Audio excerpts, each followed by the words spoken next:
Welcome back to the Haunted Fears horror family. Some people walk among us wearing masks of normalcy, hiding darkness so profound it defies comprehension.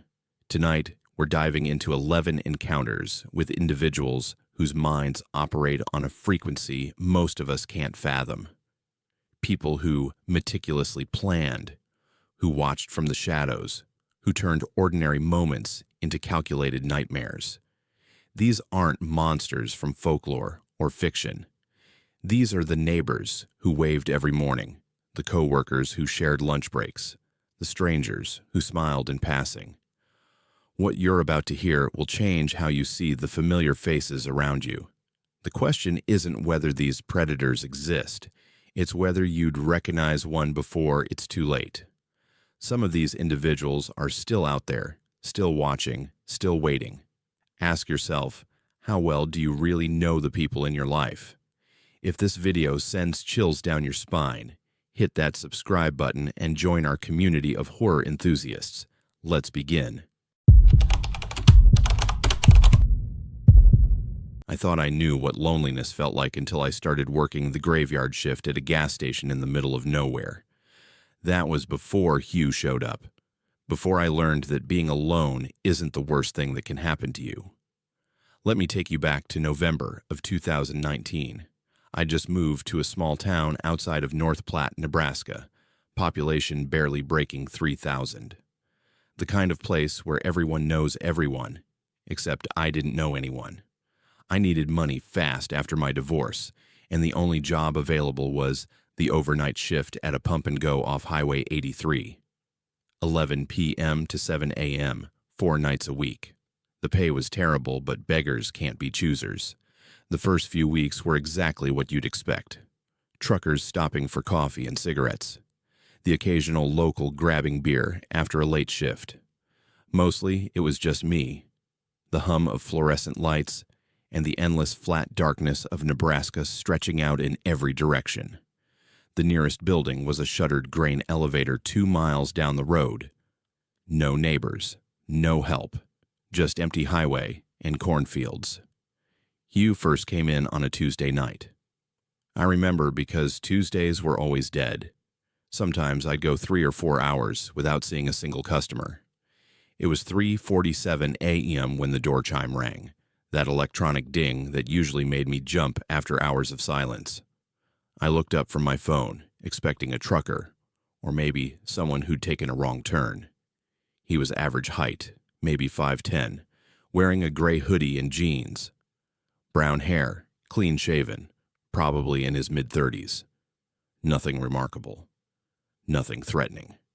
He nodded at me, just a quick acknowledgement, and walked straight to the back of the store toward the coolers. I went back to scrolling through my phone, barely paying attention. 5 minutes passed, then 10. I glanced up and saw him standing in the chip aisle, not moving, just staring at the shelves.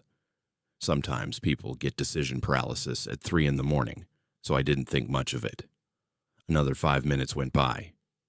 He moved to the candy aisle, then the automotive section. He wasn't looking at products anymore. I could feel it. He was looking at me.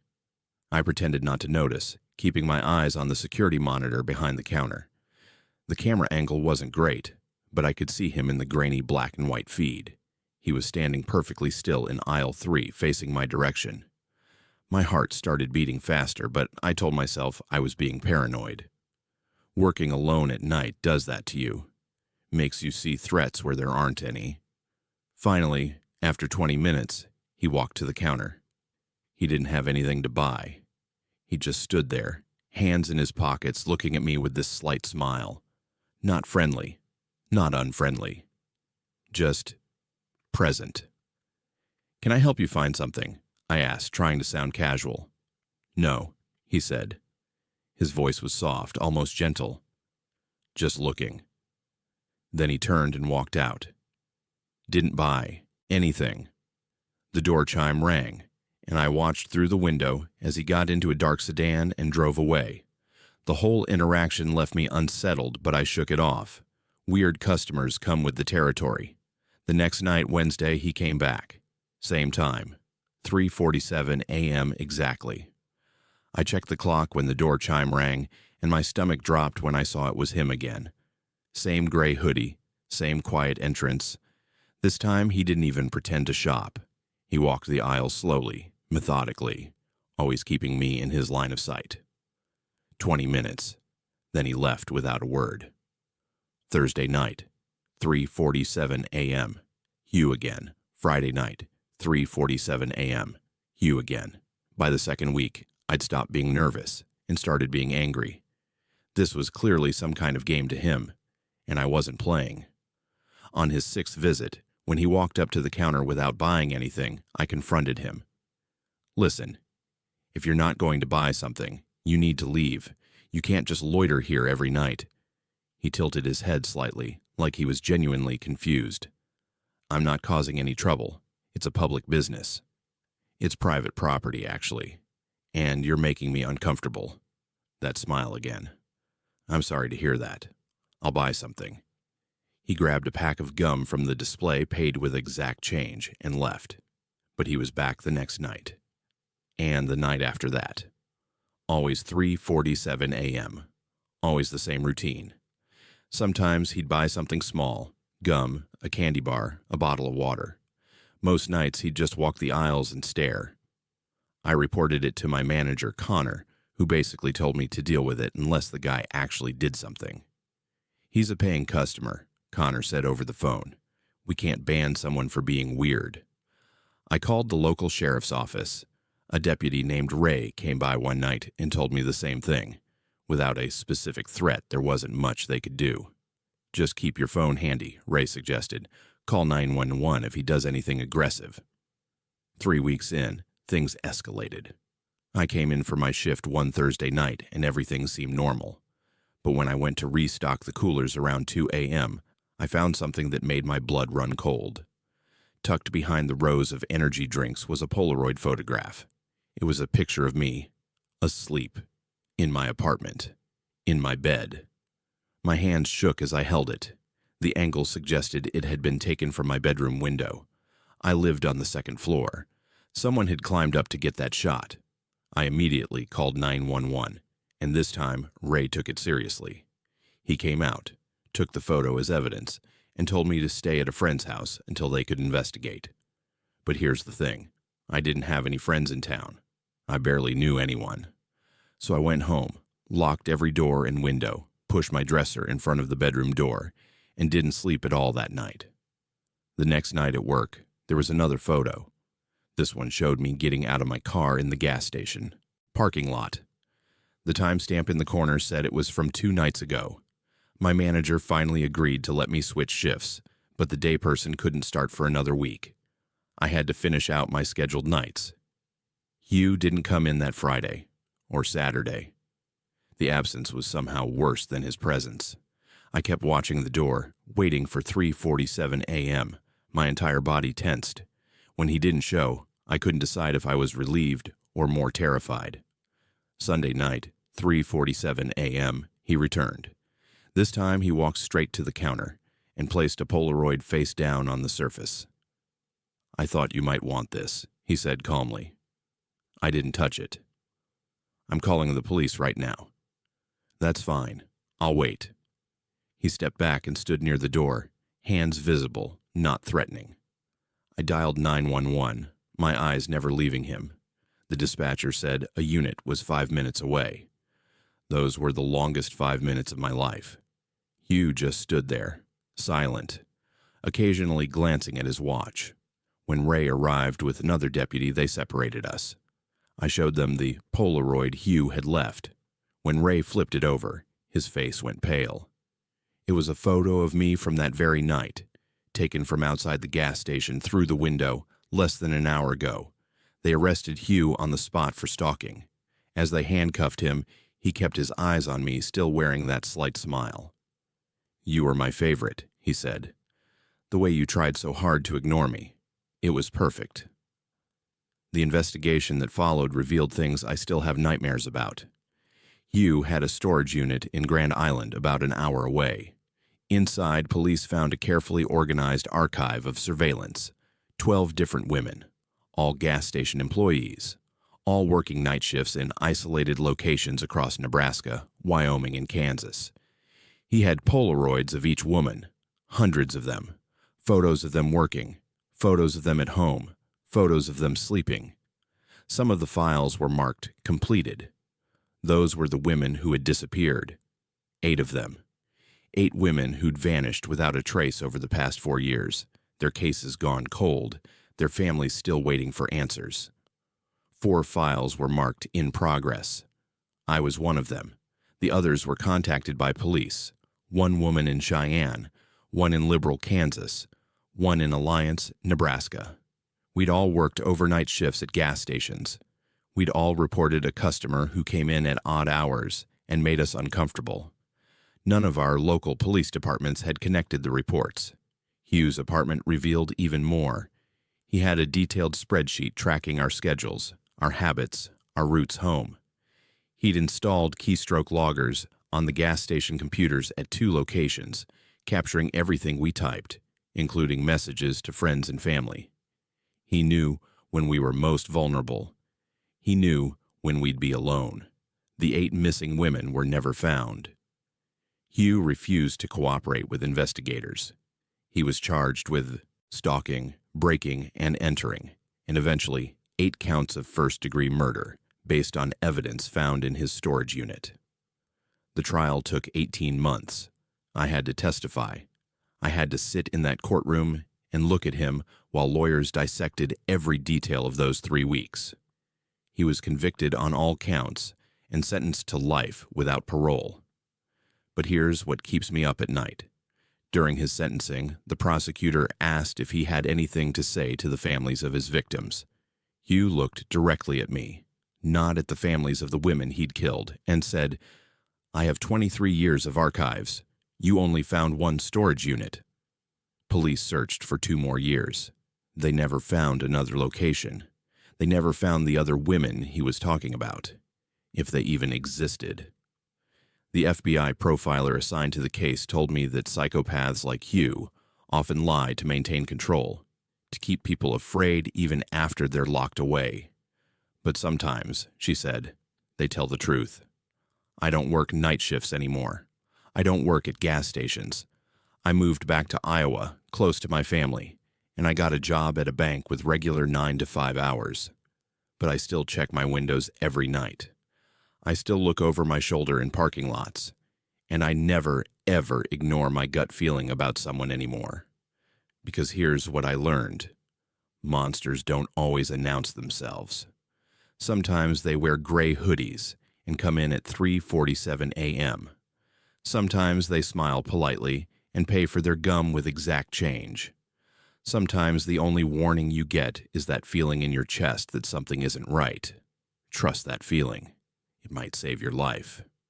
If this sent chills down your spine, make sure you're subscribed to the Haunted Fears channel. Drop a comment telling the Haunted Fears horror family if you've ever had a gut feeling about someone that turned out to be right. Stay safe out there, and I'll see you in the next one. The person you trust with your darkest thoughts, your deepest fears. What happens when they're the architect of your destruction? I found out in a locked office on a Tuesday afternoon when my therapist decided to tell me the truth. My name is Jasmine, and for 2 years, I believed therapy was saving my life. Looking back now, I realize it was ending it piece by piece, and I was paying him $200 an hour to watch it happen. I started seeing Dr. Nelson Weston in March of 2017. I just moved to Seattle for a new job at a tech startup, and I was struggling with anxiety and some relationship issues from my past. A friend recommended Dr. Weston, said he'd been practicing for over 15 years, had stellar reviews, and specialized in cognitive behavioral therapy. His office was in a renovated brownstone in Capitol Hill, one of those places with exposed brick and plants everywhere, designed to make you feel safe and comfortable. Our first session felt like a breakthrough. Dr. Weston was in his late 40s, graying at the temples with kind eyes and this way of listening that made you feel like you were the only person in the world. He asked thoughtful questions, or he didn't rush me.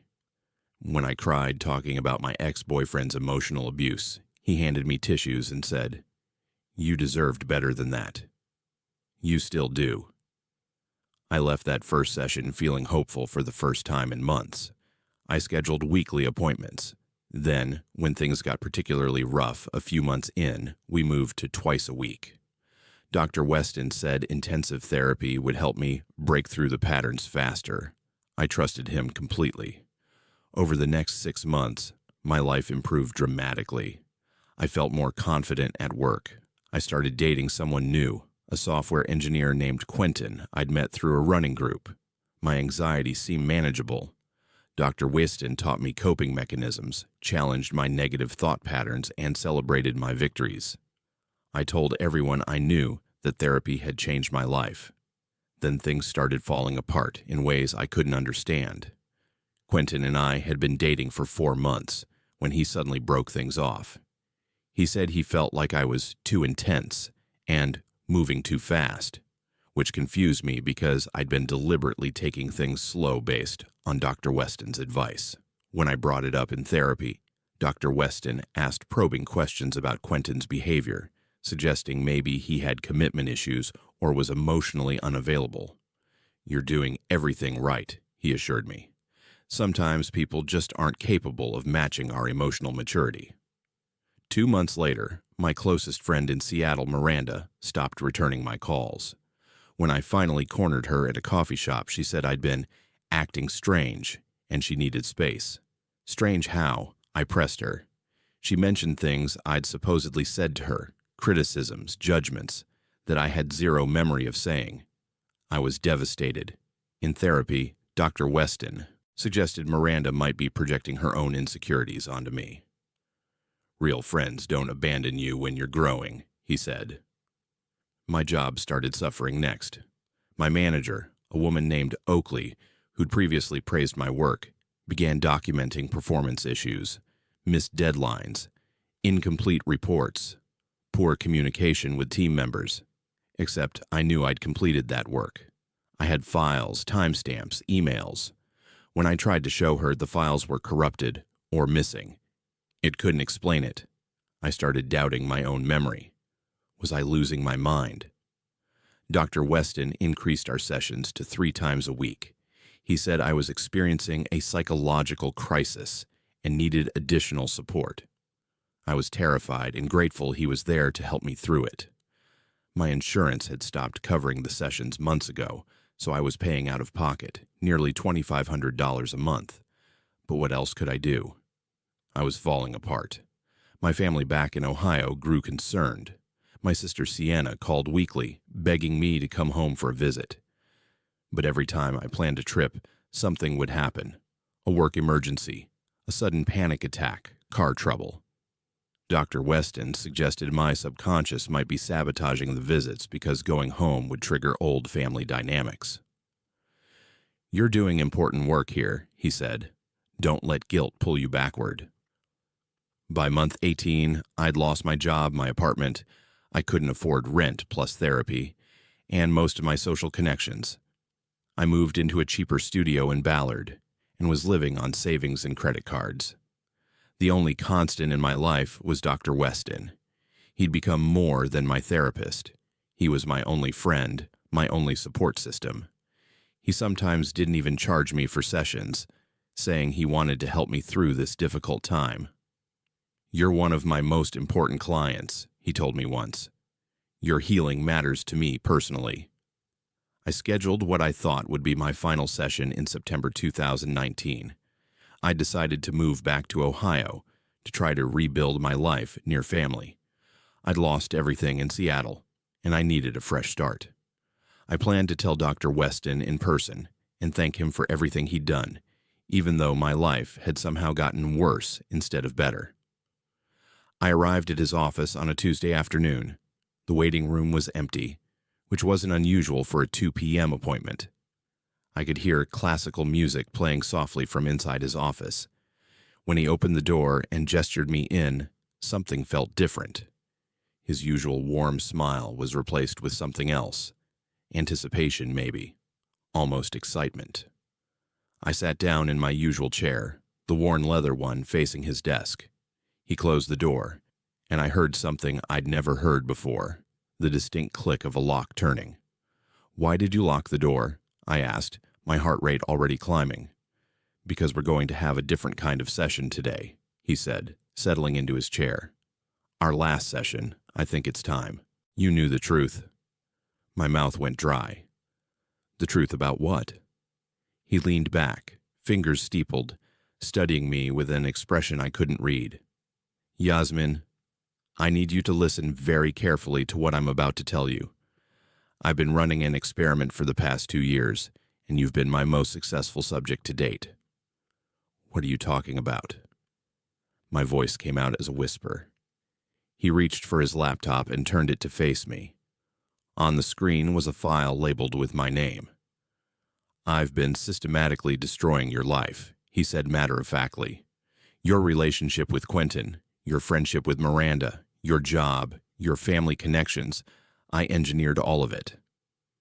I stared at him, unable to process the words. This had to be some kind of therapeutic technique, a test. "That's not funny. It's not meant to be." He clicked through files on the screen. "Let me show you. See this? This is the email I sent to Quentin from a fake account pretending to be your ex-boyfriend, warning him that you were obsessive and had stalked your previous partners. I knew he'd pull away without telling you why. And here, this is the series of text messages I sent to Miranda from a burner phone, posing as you, saying terrible things about her new girlfriend. She believed they came from your number because I cloned it." My hands were shaking. "You can't. That's illegal. That's insane." "It's also remarkably easy if you know what you're doing." He scrolled through more files, his tone conversational, like he was showing me vacation photos. "Your job was a bit more complex. I needed access to your company's system, which I got through a contact in IT, someone who owed me a favor. I could access your files remotely, delete things, corrupt documents. I even sent emails from your account to make it look like you were being insubordinate." I felt like I was floating outside my body, watching this happen to someone else. "Why would you do this?" "Because I wanted to see if I could." He closed the laptop and looked at me directly. "I wanted to understand the mechanics of psychological dependence. How completely could I isolate someone? How thoroughly could I make them dependent on me as their only source of support? What's the threshold where a person stops trusting their own perception of reality? I trusted you." Tears were streaming down my face now. "I told you everything. And I used everything you told me." He stood and walked to a filing cabinet, pulling out a thick folder. "Every vulnerability you shared, every fear, every insecurity, I weaponized it. When you told me about your father's alcoholism, I used that to suggest you were seeing patterns that weren't there, making you doubt your judgment. When you mentioned your history of anxiety, I deliberately induced panic attacks through subtle suggestions, and then positioned myself as the solution." He dropped the folder on the desk between us. Inside were transcripts, pages and pages of our sessions, annotated with notes in red ink. I've been recording every session from the beginning, not for clinical purposes, but for research. I've analyzed every word, every pause, every emotional reaction. You were extraordinarily responsive to suggestion, Yasmin. One of my best subjects. Subjects. The word came out choked. "You're number 20, he said, sitting back down. "I've done this 19 times before you. It started almost accidentally with a client 10 years ago. I noticed how easy it was to influence her decisions, to shape her reality. I wondered how far I could take it. So I experimented. Some clients I only push a little, just enough to test boundaries. Others, like you, I go all the way, full isolation, complete dependence, total reality distortion. I couldn't breathe. The room was spinning. The others. What happened to them? Various outcomes. 3 of them ended up hospitalized, psychiatric facilities. 2 moved back to wherever they came from, basically broken. Most of them just faded. lost in their own confusion, probably still wondering what happened to their lives. He paused, watching my face. One killed herself. That was unfortunate. But the data was fascinating. I lunged for the door, but he was faster. He stepped in front of it, not threatening, just blocking. I'm not going to hurt you, Yasmin. That's not the point of this. I'm telling you because the experiment is complete. You're about to move away, and I wanted you to know what really happened. I wanted to see your face when you realized that everything you thought was your fault, every failure, every loss, it was me. Let me out. I was sobbing now, barely able to form words. Please. In a moment. I just need you to understand something. His voice was calm, almost gentle, which made it infinitely worse. You'll leave here, and you'll tell people what I did. You'll go to the police, to the licensing board, to whoever will listen. But here's the beautiful part. You won't be able to prove any of it. You just showed me. I showed you files that don't exist anywhere but on this laptop, which will be destroyed before you reach your car. The burner phones are long gone. The recordings are stored on an encrypted server with no traceable connection to me. My contact in IT was paid in cash and has no idea what the access was used for. Every piece of evidence will disappear. He moved away from the door, pulled out his phone, and showed me the screen. He was deleting files as I watched. And here's the thing. You've been seeing me for 2 years, for severe anxiety, depression, and reality distortion.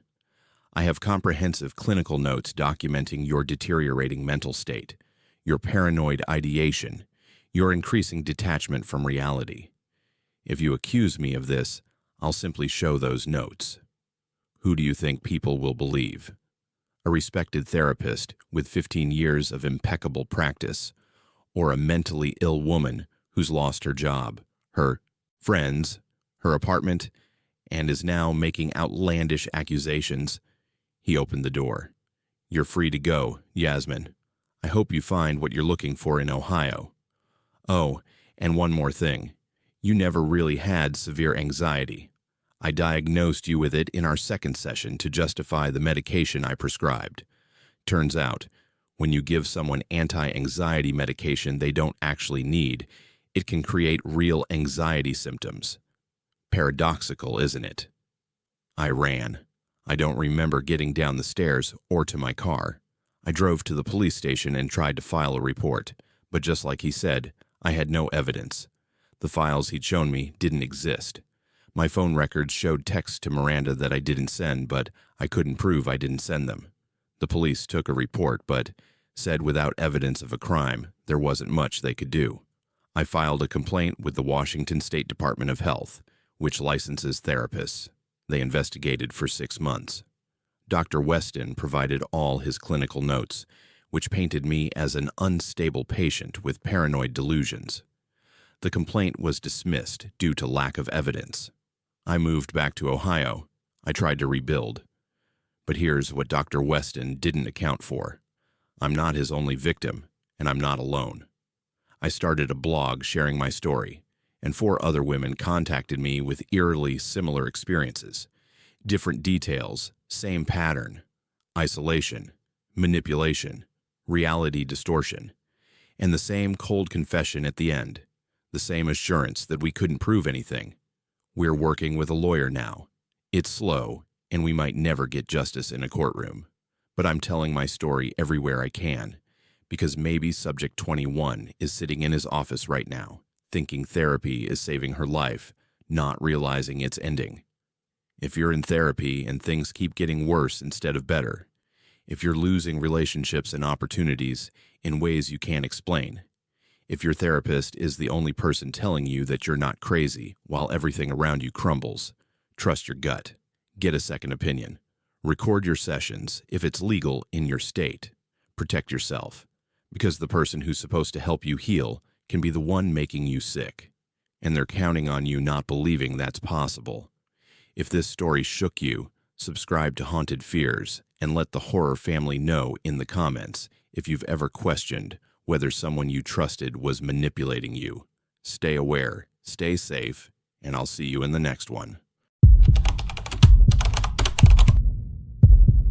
Sometimes the most dangerous thing in the wilderness isn't what's hidden in the shadows. It's what walks beside you in broad daylight. I learned that on the Appalachian Trail when a friendly stranger turned out to be anything but random. My name is Cannon, and I used to believe that nature was the one place where I could escape the darkness of the world. I was wrong. The worst predator I ever encountered wore hiking boots and carried trail mix. It was late April 2018, and I'd planned this trip for months. A solo section hike through Virginia, roughly 70 miles over 8 days. I'm an experienced hiker, had done parts of the Pacific Crest Trail and dozens of weekend trips, but this was my first extended solo trek. My friends thought I was crazy. My mom begged me not to go alone, but I needed this. I'd just gone through a brutal breakup, lost my job at a marketing firm in Richmond, and felt like my life was spinning out of control. The trail was supposed to clear my head. The first 2 days were exactly what I needed. The rhythm of walking, the simplicity of each day's goal, the sound of nothing but wind and birds. I camped alone both nights, saw maybe 5 other hikers in passing, exchanged the usual trail greetings. By day 3, I was starting to feel human again. That's when I met Bjorn. It was around 2 in the afternoon, and I'd stopped at a stream crossing to filter water and eat lunch. I was sitting on a flat rock, boots off, feet cooling in the cold water, when I heard someone approaching from the south. He came around the bend with that easy hiker's gait. Tall, maybe 6'2", lean build, probably late 30s. Blonde hair pulled back in a small ponytail, several days of beard growth. Expensive-looking gear that was well used but well maintained. "Beautiful spot," he said, smiling. "Mind if I fill up here too?" "Go for it," I said. "You get used to sharing resources on the trail. It's part of the culture." He dropped his pack and pulled out a filtration system that was the same brand as mine. We got to talking. That natural conversation that happens between hikers. He said his name was Bjorn, that he was from Minnesota originally, but had been living in North Carolina for a few years. He was doing a longer section, about 120 miles. He'd been on the trail for 6 days already. We talked about gear, trail conditions ahead, the best campsites. He was knowledgeable, friendly, had good trail etiquette. After about 20 minutes, he asked where I was planning to camp that night. "Probably Bryant Ridge Shelter," I said, checking my map. "About 7 more miles." "Same," he said. "Mind if I hike with you? I've been solo for almost a week and wouldn't mind some company." I hesitated for just a second. I'd come out here for solitude, but he seemed nice enough, and honestly, after 2 days alone, some conversation sounded good. Sure, why not? We hiked together for the rest of the afternoon. Bjorn was easy to talk to. He asked about my life, seemed genuinely interested when I mentioned the breakup and job situation. He'd been through something similar, he said, a divorce 3 years ago that had devastated him. The trail had helped him heal. He was thoughtful, asked good questions, shared his own stories. By the time we reached the shelter, I felt like I'd made a trail friend. Bryant Ridge Shelter was empty when we arrived. It was a standard 3-sided structure with a wooden sleeping platform, a bear box for food storage, and a clearing for tents. We both decided to sleep in the shelter since rain was forecasted. We cooked dinner together, shared some whiskey he'd been carrying, talked until the sun went down. He was funny, self-deprecating, interesting. He'd traveled all over, backpacked through Southeast Asia, climbed in Patagonia, spent a summer in Alaska working on fishing boats. "You're lucky you found the trail when you did," he said as we watched the stars come out. "A lot of people never find a healthy way to process pain. They just carry it until it destroys them." "Yeah," I agreed. "This has already helped more than therapy ever did." "You were in therapy?" His tone was casual, just conversational. "For a few months after the breakup. Didn't really click with the therapist, though." He nodded. "What was her name? Your ex, I mean." "Angelica," I said, and something about saying her name out loud to a near stranger made my chest tighten. "That's a beautiful name," he said softly. "I'm sorry she hurt you." We went to sleep around 9:30, exhausted from the miles. I remember lying in my sleeping bag, listening to the night sounds, feeling grateful for the unexpected company. Day 4, we hiked together again. It just made sense. We were going the same direction, same pace. Bjorn suggested a slightly different route that would take us past a waterfall he'd heard about from other hikers. It was a minor detour, maybe 2 extra miles, but sounded worth it. I agreed. The waterfall was stunning. We took photos, rested there for lunch. Bjorn asked more about my job, my family, my plans after the hike. Where did I grow up? Did I have siblings? What did my parents do? Normal getting-to-know-you questions, but thorough. He had a way of asking follow-up questions that made you want to tell him more. "You're easy to talk to," I said at one point. "You should have been a therapist instead of whatever you do." He laughed. "I work in data analysis, not nearly as interesting as helping people." That night, we camped together again, this time at a site he suggested that wasn't on my map. A clearing about a quarter-mile off-trail that he said he'd used on a previous hike. It was more secluded, quieter. I was a little uneasy about going off-trail, but he knew exactly where he was going, and when we got there, it was perfect. A small clearing near a creek, totally private. Day 5 was when things started feeling off. We were hiking, and Bjorn asked, "So your parents still live in Richmond, right?" I stopped walking. "I never told you they lived in Richmond. I said I worked there." He didn't miss a beat. "Oh, I must have assumed. You said you grew up in Virginia, and you worked in Richmond, so I figured it made sense, I guess. But something about it bothered me." I tried to shake it off. An hour later, "How's your sister doing? The one who just had a baby?" I never mentioned a sister. My voice was harder now. "I told you I'm an only child." He laughed, but it sounded forced. "Man, I'm sorry. I think I'm mixing you up with another hiker I met last week. Guy named... Damn, can't remember. But he told me about his sister. My mistake." But he didn't look confused. He looked caught. That night, we camped at a designated site where 3 other hikers were already set up. I made a point to pitch my tent near theirs, not near Bjorn. During dinner, I stayed close to the other hikers, joined their conversation. Bjorn sat slightly apart, watching. One of the other hikers, a woman named Estelle who was through hiking, asked me, "You two hiking together?" "Sort of," I said. "We met a few days ago." "He seems intense," she said quietly. "Earlier, when you went to filter water, he asked me a bunch of questions about you. Wanted to know how long we'd been talking, what you'd told me. It was weird." My stomach dropped. "What did you tell him?" "Nothing.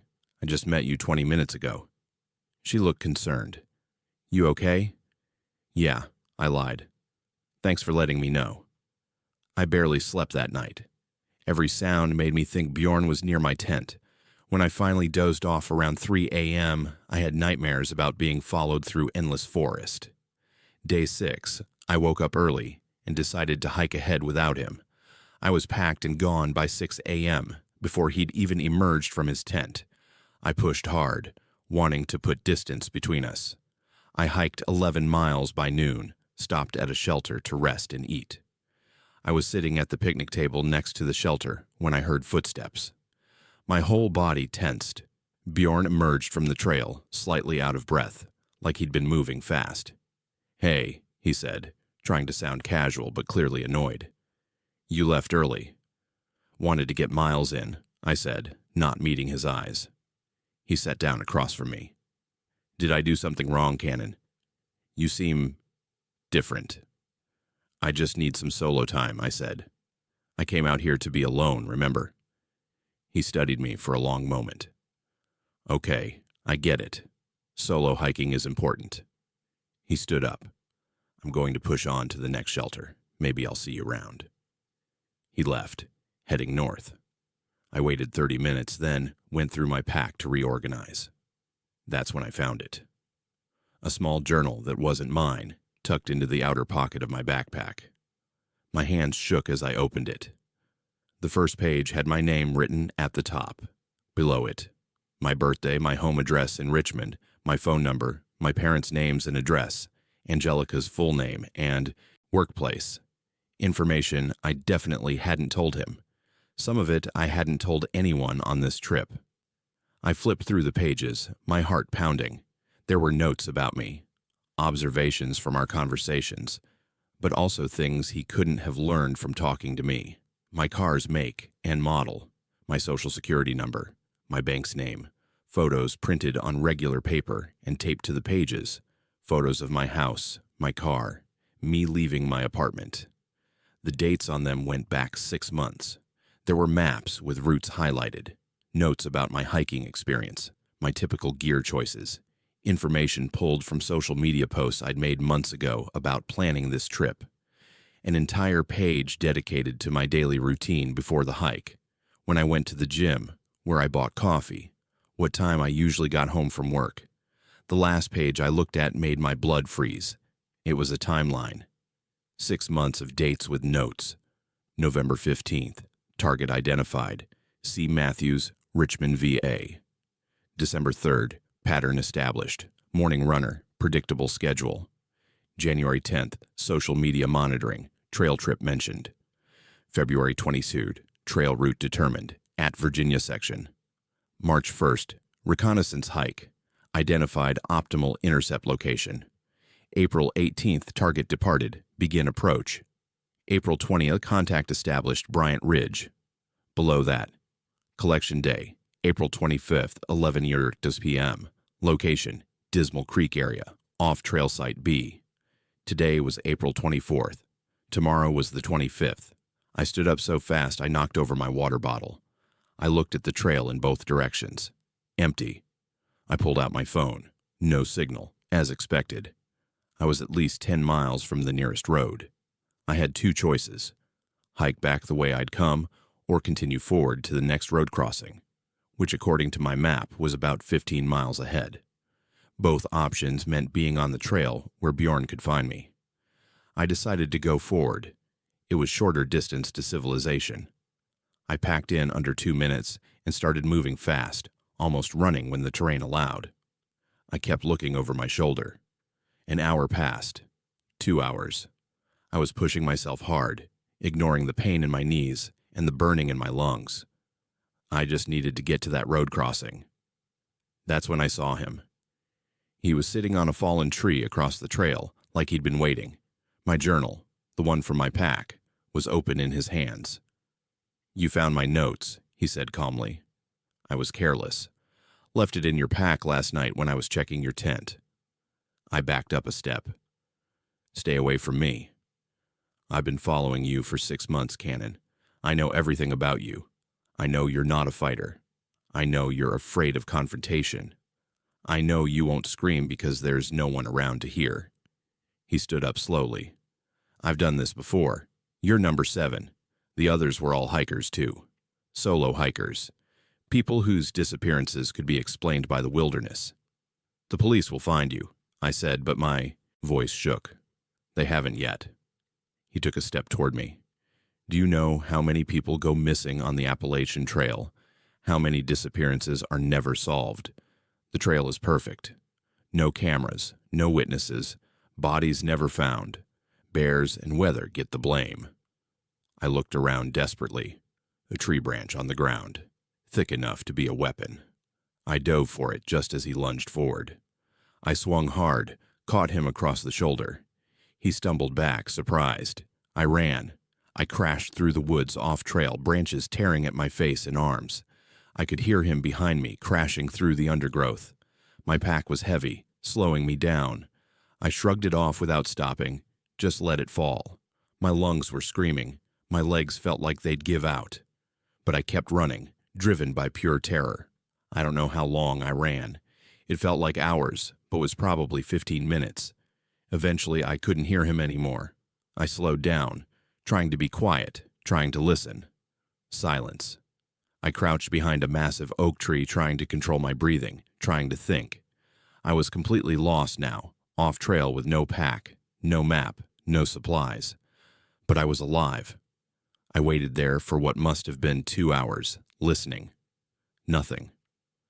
Finally, as the sun started to set, I carefully made my way back toward where I thought the trail was. It took me another hour of searching, but I found it. I hiked through the night, using my phone's flashlight sparingly to save battery. Every sound made me freeze. Every shadow was him. I reached the road crossing at dawn. A highway maintenance crew was working about a quarter mile down the road. I've never been so happy to see other people in my life. The Virginia State Police took my report. They found Bjorn's campsite with maps, more journals, identification documents for 6 other people, all hikers, all missing. They found a storage unit he rented under a fake name with personal items from his victims, trophies. They never found Bjorn. There was a manhunt for 3 weeks, but he vanished. The FBI agent told me he probably had multiple identities, multiple storage units, a whole system established. He could be anywhere. The 6 other people in his journals were identified. Families finally got some answers, though no closure. No bodies were ever recovered. I didn't finish my hike.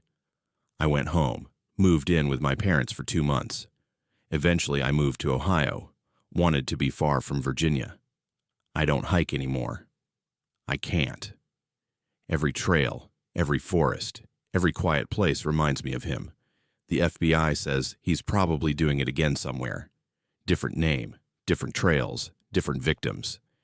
He's out there right now, maybe sitting at a stream crossing, waiting for a solo hiker to come by, waiting to be friendly. If you hike alone, please be careful. Don't trust someone just because they seem friendly, because they know the right things to say, because they share your interests. Trust your instincts. If something feels off, it probably is. And never, ever let someone isolate you further than you're already isolated. 7 people trusted him. 6 of them are dead. I'm only alive because I found that journal. Subscribe to Haunted Fears if this made you think twice about solo adventures. Tell the Haunted Fears horror family in the comments if you've ever had a close call with someone who seemed too good to be true. Stay aware, trust your gut, and I'll see you in the next one. Your home is supposed to be your sanctuary, the one place where you can let your guard down. I thought mine was, until I discovered that my walls had eyes, and my landlord had been living inside them. My name is Kenzie, and I moved to Portland in September of 2017 with nothing but 2 suitcases and a desperate need for a fresh start. I'd just gotten out of a toxic relationship back in Denver, drained my savings, paying off my ex's debts he'd racked up in my name, and needed somewhere cheap to rebuild my life. When I found the basement apartment listing online, $600 a month, all utilities included, quiet neighborhood in southeast Portland, it seemed too good to be true. I should have trusted that instinct. The landlord's name was Alonzo. Mid-50s, balding, soft-spoken, with wire-rimmed glasses that made him look more like a librarian than a property owner. He showed me the apartment on a Saturday afternoon. It was a converted basement in an old craftsman house, probably built in the 1920s. The apartment had its own entrance through a side door, a decent-sized bedroom, small kitchen, bathroom, and a living area. The ceilings were low, maybe 7 feet, and the windows were those narrow ones near the ceiling that let in minimal light. But for the price in Portland, it was a steal. I live upstairs, Alonzo explained as we toured the space. I keep to myself mostly. Work from home doing computer programming. You probably won't see much of me. That sounded perfect. I signed the lease that day and moved in the following week. The first month was fine. Better than fine, actually. The apartment stayed cool in the late summer heat. It was quiet. I could barely hear Alonzo moving around upstairs. The neighborhood was walkable, close to coffee shops and a grocery store. I got a job waitressing at a brunch place downtown and started saving money again. For the first time in 2 years, I felt like I could breathe. Alonzo was exactly as advertised. I rarely saw him.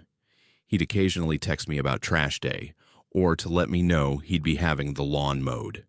Sometimes I'd see him leaving in his car as I was coming home from work. He was always polite, always respectful, the perfect landlord. But small things started bothering me around week 5. I'd come home and things would be slightly off. Not wrong exactly, just different. A coffee mug I'd left in the sink would be in the dish rack. A book I'd been reading, left open on the couch, would be on the coffee table with a bookmark in it. My bathroom towel would be hanging slightly differently than I'd left it. At first, I thought I was misremembering. I was working long shifts, often exhausted. Maybe I had put the mug in the rack and forgot. Maybe I'd moved the book while half asleep. I was still adjusting to living alone for the first time in years. Maybe this was just me being paranoid. Then my shampoo bottle moved. I'm particular about my shower setup. I keep my shampoo on the left side of the tub, conditioner on the right, body wash in the back corner. It's been my system since college. One morning, I got in the shower and the shampoo was on the right side. I stood there staring at it, water running over me, absolutely certain I hadn't moved it. I checked the lock on my door, secure. Checked all the windows, locked from the inside. No signs of forced entry. I texted Alonzo. "Have you been in my apartment?" His response came quickly. "No. Why? Is something wrong?" "Some things seem moved around." "I haven't been in there since before you moved in. Do you want me to check the locks? Maybe you should get a deadbolt for extra security." He installed a deadbolt the next day. I felt silly, but also relieved. 2 weeks later, I woke up at 3 a.m. to a sound. A soft scratching, like something was moving inside the walls. Old houses make noise, I told myself. Pipes, settling, rodents maybe. I put in earplugs and went back to sleep, but the next night, I heard it again. And the night after that. Always around 3 a.m., always coming from the wall between my bedroom and the living room. I started sleeping with headphones in, playing white noise. One Saturday in November, I was in the bathroom getting ready to go out with coworkers. I'd been blow-drying my hair when the dryer suddenly cut out. I checked the outlet. Nothing. Checked the breaker box in the hallway. The bathroom circuit had flipped. I reset it and went back to the mirror. That's when I noticed something. A tiny hole in the wall, right at eye level when you're standing at the sink. Maybe the size of a pencil eraser. I'd never noticed it before. Probably because it was painted the same cream color as the wall. I leaned closer. The hole was deep, and when I put my eye close to it, I could see light on the other side. Not the darkness of a wall insulation, actual light, like from a room. My heart started pounding. I grabbed my phone and turned on the flashlight, shining it into the hole. I couldn't see much, just what looked like empty space behind my wall. I texted Alonzo. "There's a hole in my bathroom wall. Can you check it out?" "I'm out of town until Monday. Is it urgent?" I stared at that hole for a long time. No, it can wait. But I couldn't wait. That night, after it got dark, I did something I'm not proud of. I went outside and walked around the house, looking at the structure. The basement where I lived extended under about 2/3 of the house. But when I measured my apartment internally and compared it to the external dimensions, something was off. My apartment should have been bigger. There were about 4 feet of space unaccounted for between my living room wall and where the house's exterior wall should be. I went back inside and stood in my living room staring at the wall. It was covered in old wallpaper, slightly yellowed. I knocked on it. Hollow. But that could just be normal wall construction. I pressed my ear against it and heard something that made my blood freeze. Breathing. Soft, steady breathing. Human breathing. I jumped back so fast I tripped over my coffee table. I stood there in the middle of my living room, shaking, staring at that wall. Someone was inside my walls. I grabbed my keys and phone and ran out of the apartment. I sat in my car for 20 minutes, trying to calm down, trying to think rationally. Maybe it was sound traveling from Alonzo's apartment upstairs. Maybe it was pipes. Maybe I was losing my mind. I called my sister Sasha back in Denver. "I think there's someone in my apartment." "Did you call the police?" "And tell them what?" "I heard breathing in my wall. They'll think I'm crazy." "Kenzie, if you feel unsafe, call them. That's what they're there for." But I didn't. I felt stupid. I went back inside, locked both locks, and pushed my dresser in front of the door. I didn't sleep at all that night. Sunday morning, I made a decision. I was going to know what was behind that wall. I waited until I heard Alonzo's car leave around noon. He'd gotten back early. Then I went to the hardware store and bought a drywall saw. My hands were shaking as I stood in my living room, looking at the wallpapered wall. I cut a small square, about 6 inches, at shoulder height. The saw went through easily. The wall was thin, maybe just a single layer of drywall. I pulled the square out and shined my phone's flashlight into the hole. I was looking into a narrow space, maybe 3 feet wide, that ran the length of my living room. And it wasn't empty. There was a sleeping bag, bottles of water, snack food wrappers, a camping lantern, and a laptop. I heard a sound from inside the space, movement. I stumbled backward, just as a face appeared at the hole. Alonzo's face. Kenzie. His voice was muffled by the wall between us, but eerily calm. You weren't supposed to find this. I ran for my door, fumbling with the locks. I heard him moving inside the wall, heard a panel or door opening somewhere. By the time I got my door unlocked, he was coming through the living room from a section of wall that had swung open like a door, perfectly disguised by the wallpaper pattern. I made it outside to my car. My hands were shaking so badly I dropped my keys. He didn't chase me. He just stood in the doorway of my apartment, watching me with that same mild expression he always wore. I drove to the police station and told them everything. They sent 2 officers back with me. We found the opening in the wall. It was constructed like a hidden door, the wallpaper carefully aligned so the seam was invisible. Behind it was a narrow corridor that ran behind my living room and bedroom, with small holes drilled at strategic points. The bathroom hole I'd found was positioned perfectly to see into my shower. There was another in my bedroom, behind a picture frame I'd hung, pointing at my bed. 3 more in the living room and kitchen. In the space, police found the laptop, dozens of camping lanterns and supplies, and 3 external hard drives. The hard drives contained thousands of hours of video footage of me, in my apartment, changing clothes, showering, sleeping, living my entire life, recorded through those tiny holes. The footage went back 5 years. I wasn't his first tenant. They found similar hidden spaces behind the walls of all 3 apartments in his building. My basement unit, a first-floor unit, and a second-floor studio. Each space had holes drilled into the apartments. Each had supplies for long-term occupation. Each had recording equipment. Alonzo had been living in the walls of his own house for years, watching his tenants.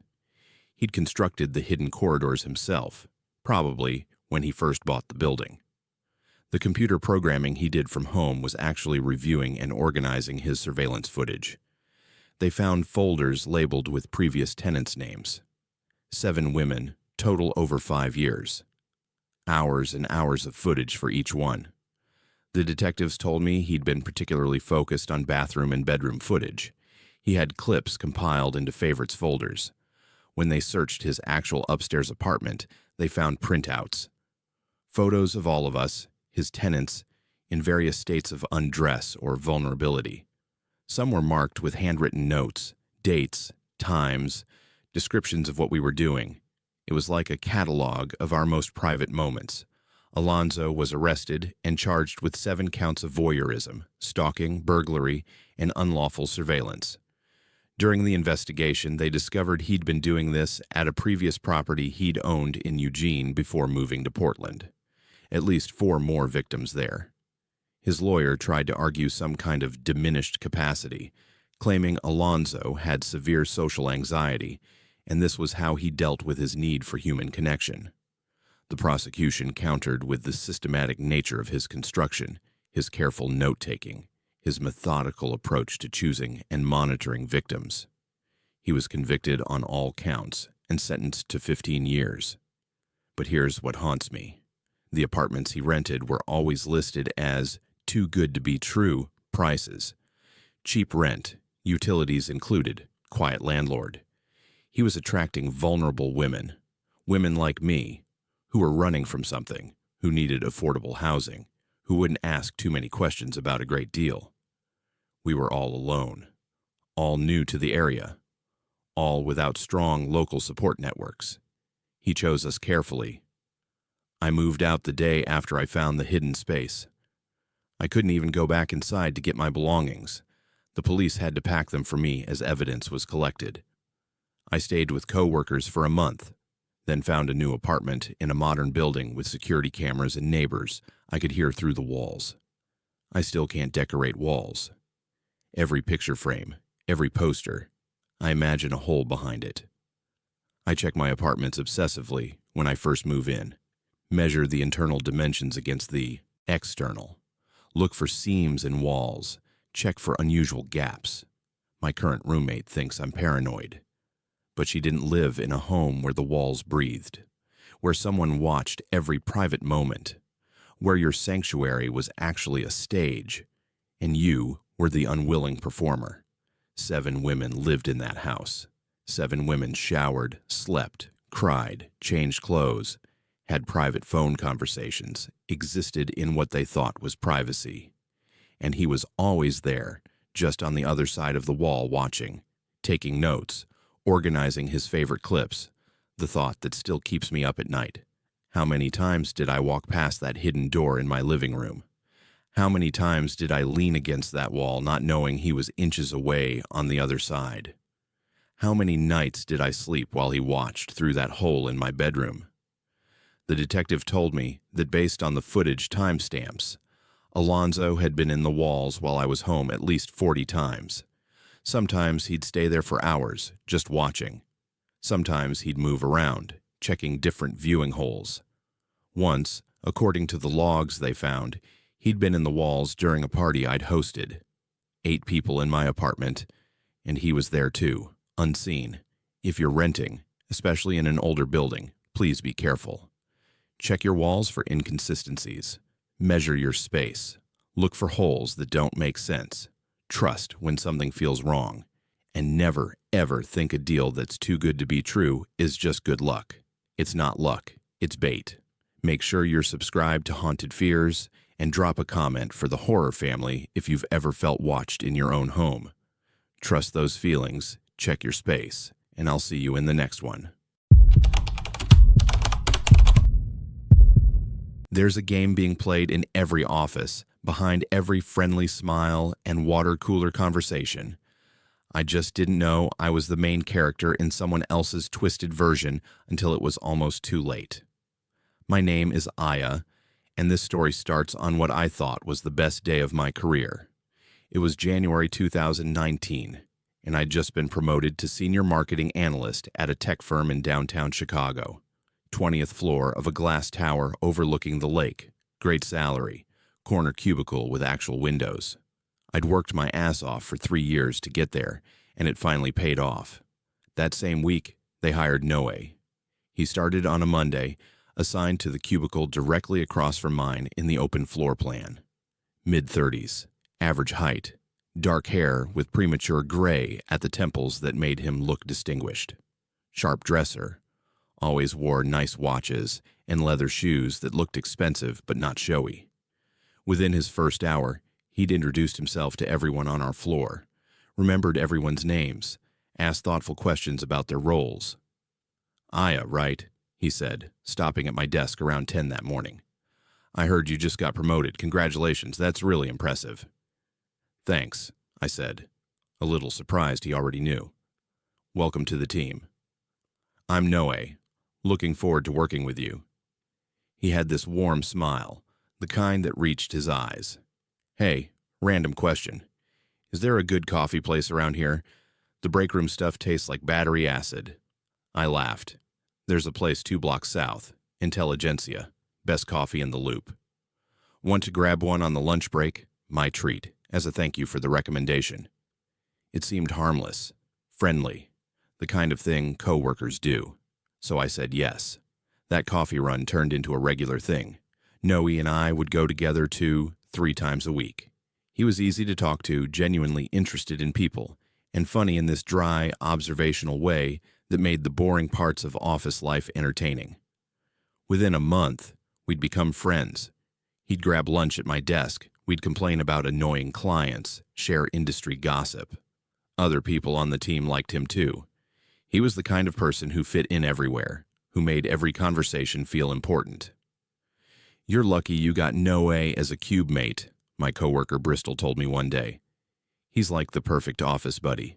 Doesn't steal food, doesn't have loud phone calls, actually does his work." She was right. Noe was considerate, professional, helpful. When I was slammed with a project in February, he stayed late to help me prep a presentation. When my boyfriend, at the time, broke up with me in March, Noe listened to me vent and brought me my favorite pastries from that bakery near his apartment. He was becoming one of my closest friends at work, maybe my closest friend period since moving to Chicago. Then small things started going wrong. It started with a coffee mug. I had this specific mug I always used. Black ceramic one with a white semicolon on it. A gift from my sister who worked in mental health advocacy.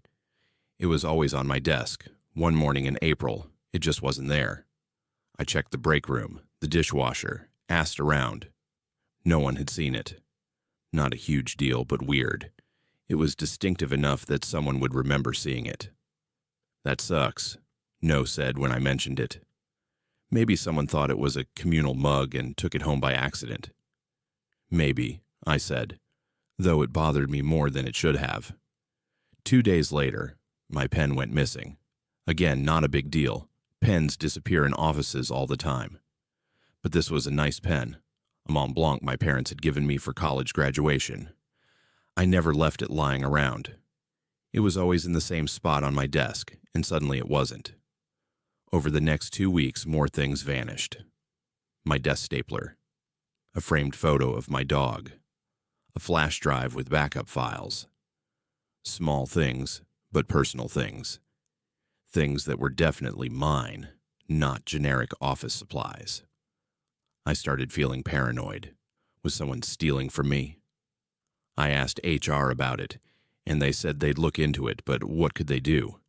There were no security cameras pointed at the cubicles, and it wasn't like anything valuable enough to file a police report was missing. "Maybe you're just stressed and misplacing stuff," my manager Yahir suggested. "You've been working long hours on the Kensington account." But I knew I wasn't misplacing things. I'm organized to the point of being obsessive. Everything has its place. Then things got weirder. One morning, I came in and found my stapler back on my desk. The one that had been missing for a week. But it wasn't just sitting there. It was positioned in the exact center of my desk calendar, on top of a printed photograph. The photograph was of my stapler. Just my stapler sitting on what looked like a crime scene.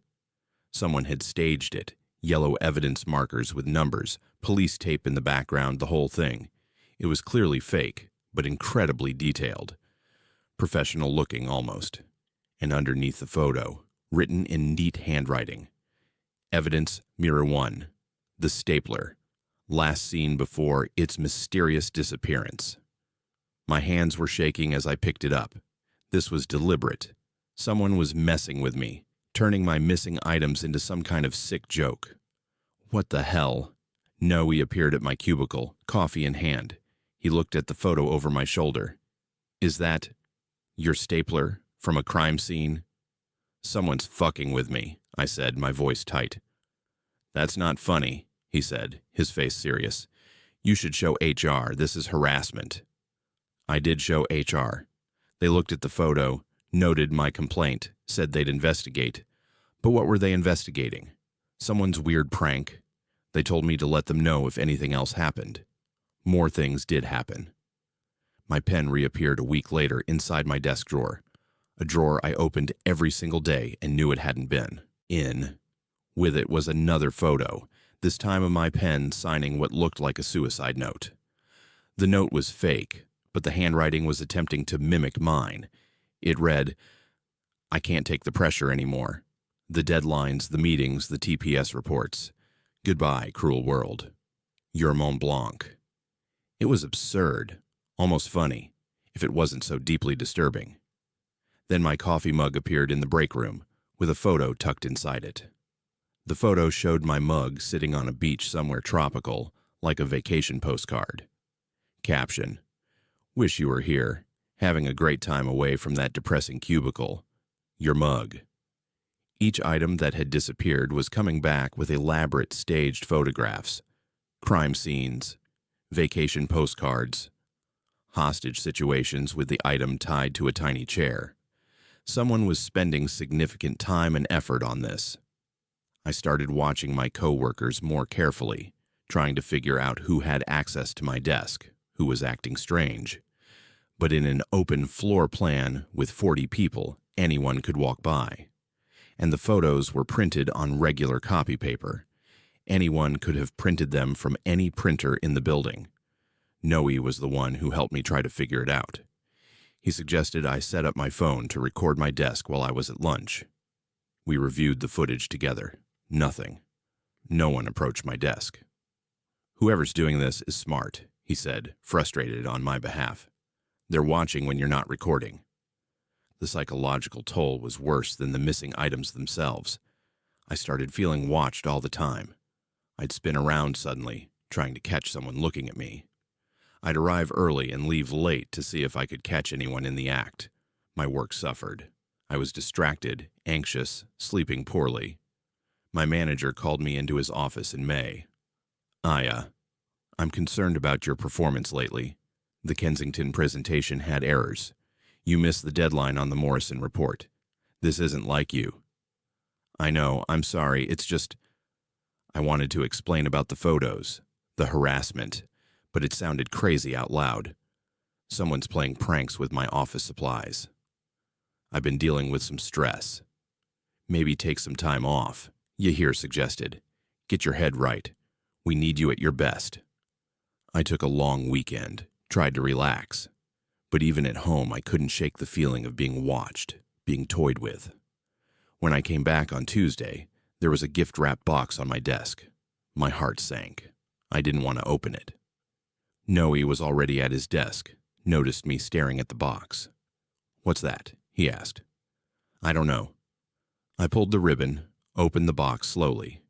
Inside was my framed photo of my dog, the one that had disappeared weeks ago, and underneath it, a USB drive. "Is that your flash drive?" Noe asked, coming around to my side. I picked it up. It looked like my flash drive, the one that had vanished. I plugged it into my computer with Noe watching over my shoulder. One folder on the drive. One file inside, Aya final.mp4. I clicked it. A video started playing. It was footage of me, in my apartment, getting dressed in my bedroom, walking around in my living room in my underwear, sitting on my couch watching TV. The camera angle suggested it was taken from outside my window, maybe from the building across the street with a telephoto lens. The footage was from different days. I could tell by my clothes. Someone had been watching me at home for weeks, maybe months. I felt like I was going to vomit. Noe was saying something next to me, but I couldn't hear him over the ringing in my ears. The video continued. Now it showed photos I'd never seen. My car in the parking garage, my gym locker, my desk at work from an angle that wasn't possible unless someone had been standing right behind me. And then, screenshots of my text messages, my private messages with friends and family, somehow captured from my phone. The video ended with a title card. "You're so much fun to watch, Aya. Your biggest fan." I slammed my laptop shut and stood up so fast my chair rolled backward into the cubicle wall. Everyone in the nearby cubicles looked over. "I need to call the police," I said to Noe. My voice didn't sound like mine. "Someone's been filming me, in my home." "Jesus Christ," Noe said, looking genuinely shocked. "Aya, this is serious. Do you want me to come with you to HR? Or the police station?" I went to HR first, showed them the video. They immediately brought in our building security manager and called the police. 2 detectives came within the hour, took my statement, took possession of my laptop and the flash drive as evidence. The investigation moved quickly. They pulled security footage from our building, from my apartment building, from the parking garage. They interviewed my co-workers. They examined the timeline of when things had been taken and returned. 3 days later, they arrested Noe. I couldn't believe it. Noe, my friend, my coffee buddy, the person who'd been helping me figure out who was harassing me, had been doing it the entire time. The evidence was overwhelming once they started looking at him. His apartment, which was 3 buildings down from mine, with a clear sight line to my windows, contained professional photography equipment, including telephoto lenses. They found my coffee mug, sitting on his bookshelf like a trophy. They found dozens of printed photos he'd staged with my belongings, crime scenes, vacation scenarios, elaborate setups that must have taken hours to create. On his laptop, they found software he'd been using to remotely access my phone after installing spyware during one of our coffee runs. He'd asked to use my phone to make a call when his was dead, and apparently that's when he'd installed it. Text message logs, photos from my camera roll, my location data, all backed up and organized in folders. But the worst part was the document they found, titled The Aya Project, a Study in Psychological Manipulation. It was dozens of pages long, a detailed log of everything he'd done, why he'd done it, and my reactions. He documented the entire thing like it was an experiment. Subject shows high susceptibility to gaslighting, one entry read. Moved stapler 3 inches to the right each day for a week. She noticed by day 5, but questioned her own perception. Interesting. Another entry. Staged crime scene photo received better reaction than expected. Subject displayed genuine fear. Escalation to intimate surveillance recommended. He'd been studying me, using me. The whole friendship had been fake, constructed specifically to get close to me, to learn my patterns, to gain my trust so I wouldn't suspect him when things started going wrong. The detective showed me a section dated from the week we met. New target acquired. Aya M., recently promoted, works long hours, few local friends, lives alone. Perfect isolation factors. Prediction, 6 months to complete breakdown. He'd planned the whole thing from the beginning. Every coffee run, every late night helping me with work, every comforting word after my breakup. It was all part of the game. The trial happened faster than I expected. Noe's lawyer tried to argue that it was a prank gone too far, that he had mental health issues, that he never intended real harm. But the prosecution had his own written confession in the form of that document. They had the video evidence, the stalking behavior, the pattern of psychological abuse. He was convicted of stalking, harassment, unlawful surveillance, computer tampering, and burglary for taking my belongings. Sentenced to 8 years. During sentencing, I was allowed to give a victim impact statement. I looked directly at him for the first time since his arrest. "You made me doubt my own mind," I said. "You made me feel crazy, unsafe in my own home, paranoid at work. You stole 6 months of my life. And for what? Because you wanted to see if you could break someone? Because you thought it was interesting?" He didn't react, just stared back with that same mild expression I'd thought was friendly. That's when I understood. To him, I still wasn't a real person. I was still just the subject of his experiment, and this was just another data point. Consequences phase, he'd probably call it in his notes. The judge added 2 years to the sentence after hearing my statement. I quit my job. I couldn't go back to that floor, that building, that desk where he'd sat 8 feet away from me every day, watching me, planning his next move, pretending to be my friend. I moved to a different neighborhood, got new phones, changed all my locks even though he was in prison. I still cover my windows at night. I still check my belongings obsessively to make sure they're where I left them. The detective told me they'd found evidence suggesting I wasn't his first target. There were folders on his laptop labeled with other women's names, other projects. Most of them were incomplete, maybe early attempts where he'd lost interest or gotten scared. But there was one folder, older, for a woman named Marie. Her project had been marked complete. They were trying to track her down to see if she'd ever filed a report, but the trail had gone cold. I think about Marie sometimes. Whoever she is, wherever she is, I hope she's okay. I hope his game with her ended before it destroyed her. But mostly I think about how easy it was for him to fool everyone. How he'd seemed so normal, so friendly, so helpful. How he'd been actively tormenting me while simultaneously being the shoulder I cried on about the harassment. It's sociopathic in its purest form.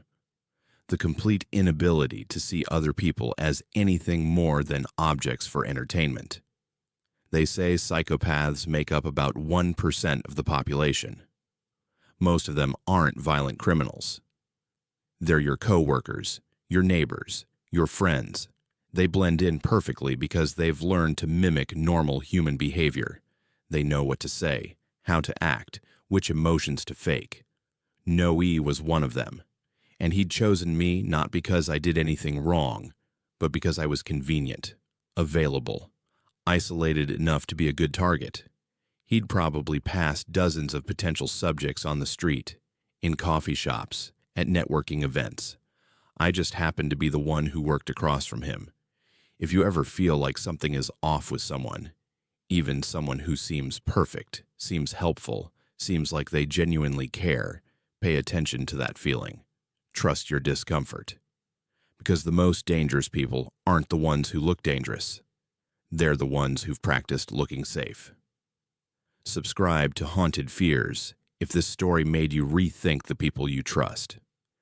Tell the Haunted Fears horror family in the comments about any times you've discovered someone wasn't who they seemed. Stay vigilant, stay safe, and I'll see you in the next one. 3 months of perfect messages, perfect phone calls, perfect chemistry. Then she told me she'd been inside my life the entire time, and I realized I'd been dating a ghost with access to everything. My name is Harry, and I need to tell you about Amani, the woman who knew me better than I knew myself before we ever met. I matched with her on a dating app in February 2020, right before the world shut down. I was 32, working as a graphic designer in Austin, Texas, recently out of a long relationship that had ended badly. My ex, Goldie, had cheated on me with a coworker, and I'd spent 6 months in that post-breakup fog where you question everything about yourself. So when Amani's profile popped up, it felt like exactly what I needed. Her photos showed a beautiful woman with dark curly hair and an infectious smile. Her bio was witty without trying too hard. Designer by day, bookworm by night, mediocre cook always, looking for someone who won't judge my houseplant cemetery. She was 29, worked in marketing, loved hiking, and true crime podcasts. We had an 87% match according to the app's algorithm. I sent her a message about her bookshelf visible in one of her photos. She responded within an hour. We talked for 3 hours that first night. Easy, flowing conversation about books, work, terrible dating experiences, what we wanted from life. She was funny, smart, self-deprecating in an endearing way. She asked great questions and actually listened to the answers. We texted every day after that. Good morning messages, random thoughts during work, long conversations at night. After 2 weeks, we moved to phone calls. Her voice was warm, slightly raspy, with a laugh that made me smile even when I was having a shit day. I feel like I've known you forever, she told me one night, about 3 weeks in. Is that weird to say? No, I said, and I meant it. I feel the same way. We planned our first date for early March, dinner at this Thai place she loved downtown, but then COVID hit and everything locked down. Austin shut down hard, and suddenly we couldn't meet in person. This is the worst timing, she said on the phone, and I could hear genuine disappointment in her voice. I was really looking forward to finally meeting you. We'll just have to wait it out, I said. We can do virtual dates in the meantime. And we did. We'd video call while cooking dinner together, watching the same movies, playing online games. It wasn't the same as being in person, but it was something. And honestly, it made us closer. When you can't rely on physical attraction or the distraction of being out in public, you really get to know someone. We talked about everything: childhood traumas, career dreams, political views, past relationships, insecurities, hopes for the future. She knew about my difficult relationship with my father, who'd been emotionally absent my whole life. She knew about the anxiety I'd struggled with in college. She knew about my ex Goldie and how the betrayal had made me question my judgment about people. I told her things I'd never told anyone.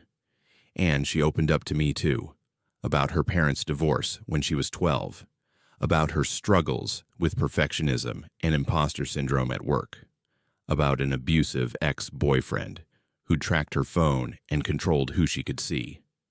We bonded over our wounds, our survival, our determination to find something healthy and real. "You're different from anyone I've ever dated," she told me one night in April, during one of our video calls. "You actually listen. You care about how I feel. You're not just waiting for your turn to talk." "That's because I'm genuinely interested in everything about you," I said, and it was true. I was falling for her hard. By May, we were saying, "I love you." I know how that sounds. We'd never met in person, only talked for 3 months. But it felt real. More real than relationships I'd had that lasted years. We were talking about what we'd do when lockdown ended. Weekend trips to Fredericksburg, introducing each other to our friends, moving in together eventually. My coworker Abdullah raised an eyebrow when I mentioned I was in a serious relationship with someone I'd never met. "Man, be careful," he said. "Catfishing is a real thing. You sure she's who she says she is?" "We video call all the time," I said. "I've seen her apartment, her cat, her face. She's real." "Okay, just keep your guard up a little. You don't really know someone until you spend time with them in person." But I felt like I did know her, better than I'd known Goldie after 2 years together. Amani and I had this connection, this understanding. She got me in ways no one else did. In June, restrictions started loosening. We finally set a date to meet in person, June 20th, a Saturday. We'd get coffee at this place near Zilker Park, somewhere public and casual for our first real face-to-face. I was nervous in a way I hadn't been since high school. I changed my shirt 3 times, showed up 15 minutes early and waited at an outdoor table, leg bouncing anxiously. She arrived right on time, and I felt this rush of relief. She looked exactly like her photos. Same smile, same warm brown eyes, same presence that had come through on video calls. She hugged me, and it felt natural, comfortable. "Finally," she said, pulling back to look at me. "You're real." "So are you," I laughed. We got our coffees and sat outside, and at first, everything was perfect. The conversation flowed like it always did. She was just as funny and engaging in person. She reached across the table and took my hand, and I felt like the luckiest person alive. We talked for 2 hours, about how weird it was to finally be sitting across from each other, about how lockdown had affected our work and lives, about plans for our next date, maybe dinner that week, or a hike on the Greenbelt. Then, almost casually, like she was mentioning what she'd had for breakfast, she said, "So I need to tell you something. I hacked your phone on our first date." I laughed, thinking it was a joke. "What?" "On our first date." "Well, our first video call, technically." She was still smiling, still holding my hand. "I installed remote access software on your phone. I've been reading your messages, emails, texts, tracking your location. Basically had complete access to your digital life for the past 4 months." My brain couldn't process what she was saying. "That's not funny." "I'm not joking." She pulled out her phone and opened an app, turned the screen to show me. It was displaying my phone's home screen in real time. As I watched, she opened my texts, scrolled through my conversation with my friend Ray from yesterday, opened my email, my bank app. "How are you?" I pulled my hand away from hers. "What the fuck?" "Harry, relax." Her voice was calm, soothing, like she was explaining something simple to a child. "I'm telling you because I want to be honest. I want us to have a foundation of truth. You hacked my phone. You've been spying on me. I've been getting to know you, she corrected. Really know you. Not the version of you that you present to dates, but the real you. And guess what? I fell in love with the real you anyway. People at nearby tables were starting to glance over. I lowered my voice. This is insane. This is illegal. Probably, she agreed. But think about it. Don't you feel like we have this amazing connection? Don't you feel like I really get you? That's because I do. I know everything about you, Harry. Your browsing history, your DMs with friends, your work emails, the posts you've liked on social media, the photos in your camera roll, every worried 3 a.m. Google search about health symptoms or career advice, every vulnerable conversation with your therapist transcribed in your notes app. My stomach turned. You read my therapy notes. I read everything. And Harry, the stuff you wrote about me? She smiled, genuinely happy. It was beautiful. That note you wrote in March about how talking to me was the best part of your day, or in April when you wrote that you thought you might be falling in love. I cried. Those moments were so real, so honest. Because I thought they were private.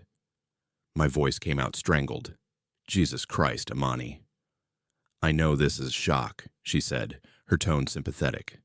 But try to see it from my perspective. Dating is such a minefield, especially online. People lie constantly. They present the best versions of themselves, hide their flaws, pretend to be someone they're not. I wanted to skip all that bullshit. I wanted to know who you really were before investing my emotions. So you spied on me. I researched you, she said, and based on everything I learned, I knew you were worth pursuing. And I was right. Look at us. We're perfect together. We're not anything, I said, standing up. This is psychotic. You're a stalker. Her expression finally shifted, less warm, more calculating. Sit down, Harry. Don't make a scene. Fuck you. If you walk away right now, I will send every compromising thing I found on your phone to everyone in your contact list.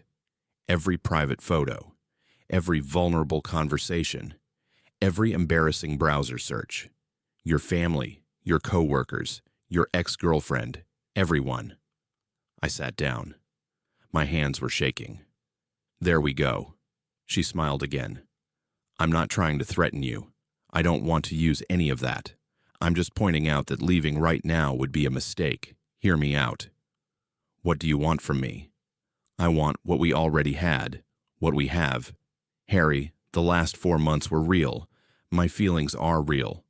Okay, yes, I had information you didn't know I had, but every conversation we had, every laugh, every vulnerable moment, that was genuine.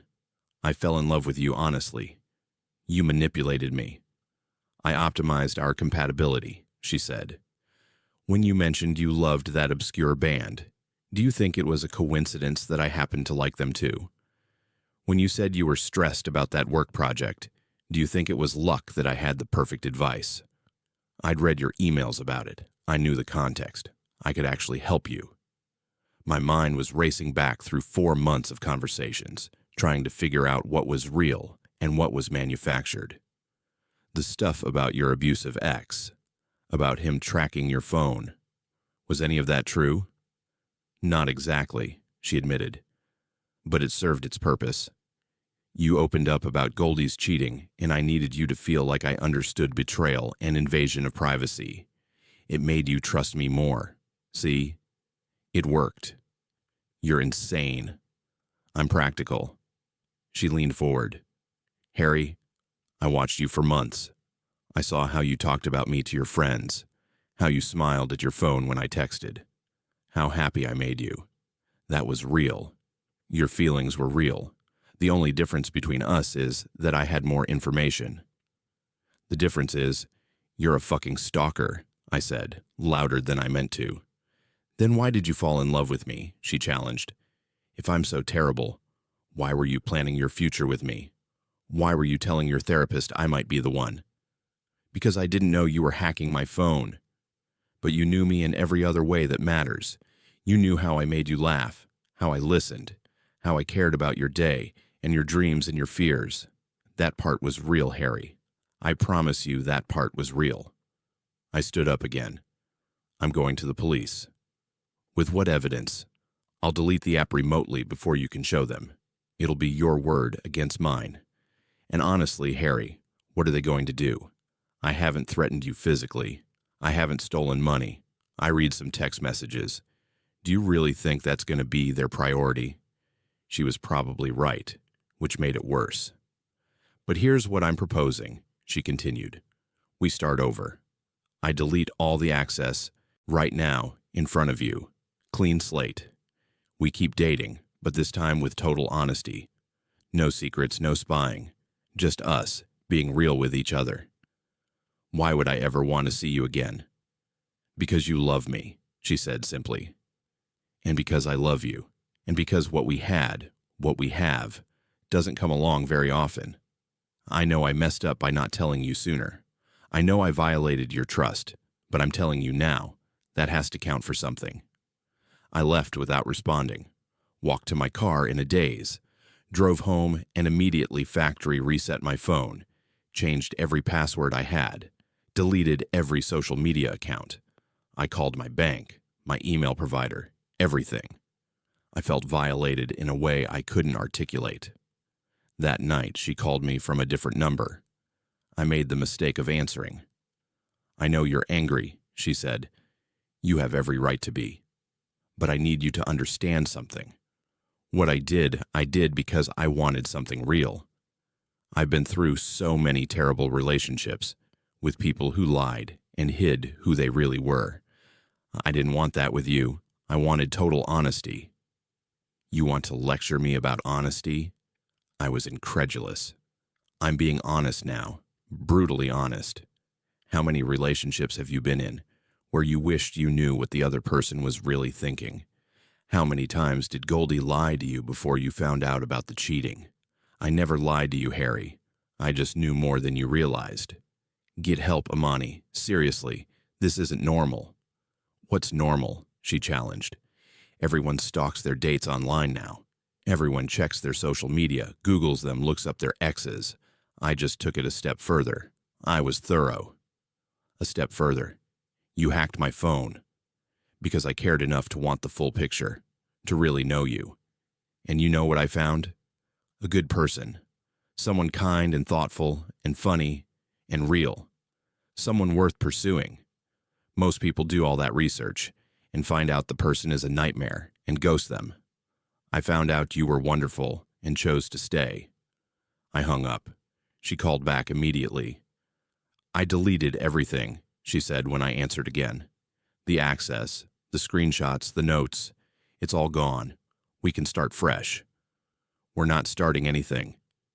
You'll change your mind, she said, and there was this certainty in her voice that chilled me. Because 4 months of connection doesn't just disappear. You'll miss me. You'll remember how good we were together, and you'll realize that what I did out of love. That's not love. That's obsession. Maybe that's what real love is, she said softly. Being obsessed with knowing everything about someone, wanting to understand every part of them. Isn't that what intimacy is? I hung up again, blocked her number, blocked her on every platform I could think of, even though I'd deleted most of them. For 2 weeks, it was quiet. I thought maybe she'd moved on. Then I got a package at my apartment. No. Return address. Inside was a USB drive and a note. For when you're ready to talk. I miss you. I should have thrown it away. Should have taken it to the police. Instead, I plugged it into my laptop with my internet disconnected just to see. It was a video compilation, set to music, like a relationship montage. Except it was screenshots of our text, screen recordings of our video calls, photos of me that I'd sent her mixed with photos I'd never sent. Ones she'd taken from my phone without my knowledge. There were clips of me that appeared to be from my laptop camera. Times I'd been working from home or watching TV, completely unaware I was being recorded. The final title card read, 4 months, 2,947 messages, 4 12 hours of calls. Countless moments of being truly known. This is what real connection looks like. This is what we built together. This is love. I threw up in my bathroom. Then I called the police. The detective I spoke to was sympathetic, but not particularly helpful.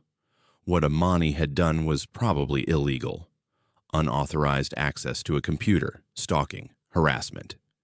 But proving it was complicated. She deleted the access to my phone. The USB drive showed our relationship, but not necessarily a crime. They took a report, said they'd follow up, but I could tell it wasn't a priority. In the meantime, the detective advised, stay alert. Don't engage with her at all. Document everything. If she continues contacting you, we can pursue a restraining order. She did continue. Emails from new addresses, texts from burner numbers, letters mailed to my apartment. All of them had the same theme. What we had was real. I was overreacting. She loved me. We belonged together. I'd understand eventually. In one letter, she wrote, "You told your therapist in March that you'd never felt so seen by someone. That's because I really did see you, Harry. Every part of you, the good and the bad, the strong and the weak. And I chose you anyway." How many people can say that about their partners? I moved. Didn't tell anyone my new address except my parents and my closest friend. Changed jobs. Basically restructured my entire life around avoiding her.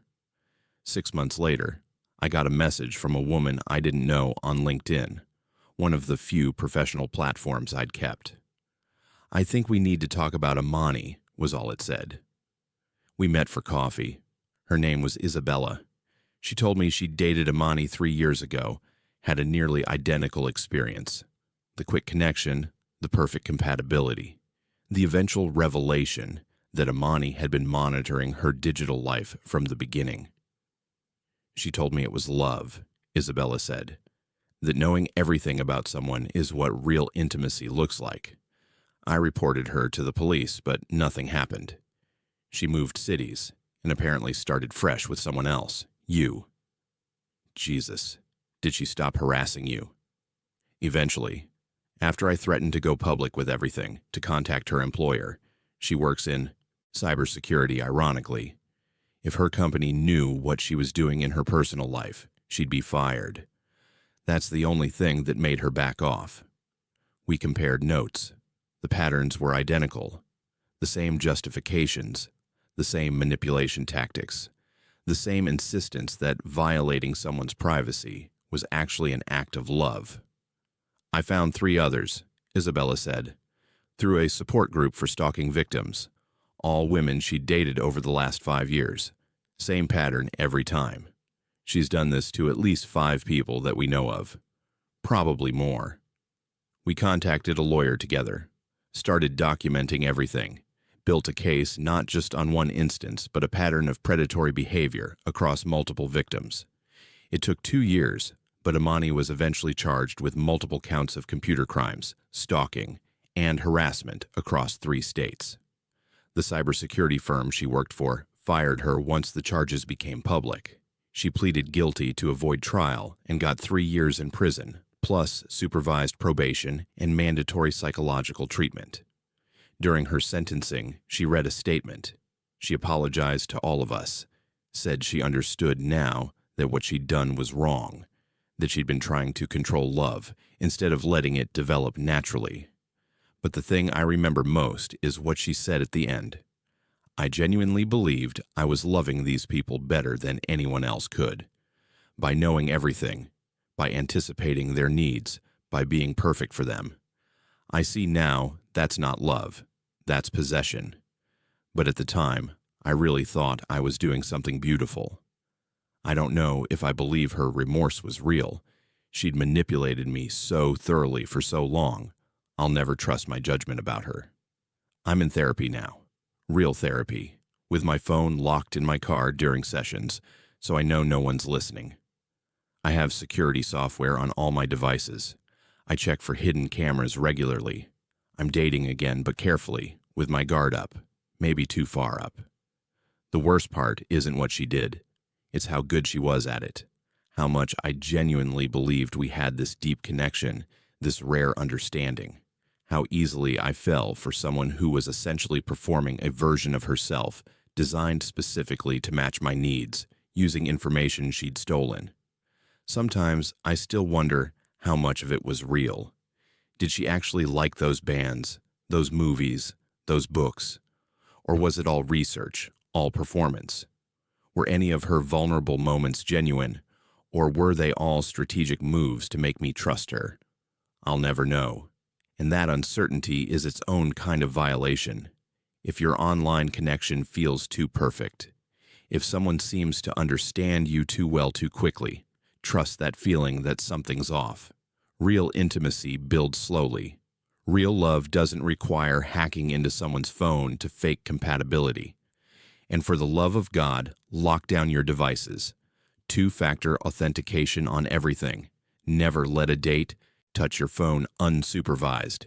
Be paranoid. Because there are people out there like Amani who believe that invading your privacy is the ultimate act of love. Subscribe to Haunted Fears if this story made you think twice about online dating. Tell the Haunted Fears horror family in the comments about any experiences with people who knew too much too soon. Stay safe, stay private, and I'll see you in the next one. I waved at him every morning for 2 years. Friendly neighbor, nice guy, always kept his yard perfect. Then I opened his mail by accident and discovered I was part of a collection I never knew existed. My name is Kenai, and I need you to understand something. The person next door, the one you wave to every day, might know more about you than your own family does. I moved to a suburb outside Phoenix in the spring of 2018. It was one of those cookie-cutter neighborhoods, HOA rules, identical houses, in variations of beige and tan, everyone's lawn exactly the same height. I'd taken a job as an accountant at a firm downtown and wanted something quiet after years of apartment living in Chicago. The house was small but mine, with a little yard and a garage. The American dream, right? My next-door neighbor was a guy named Alvaro, maybe late 40s, lived alone, worked some kind of remote job because his car was always in the driveway. He was pleasant in that surface-level suburban way, would wave if we were both getting mail, occasionally comment about the heat or ask how my day was. Never intrusive, never weird, just a normal neighbor. "Morning, Kenai," he'd call out when I left for work. "Morning, Alvaro. Have a good one." That was the extent of our relationship.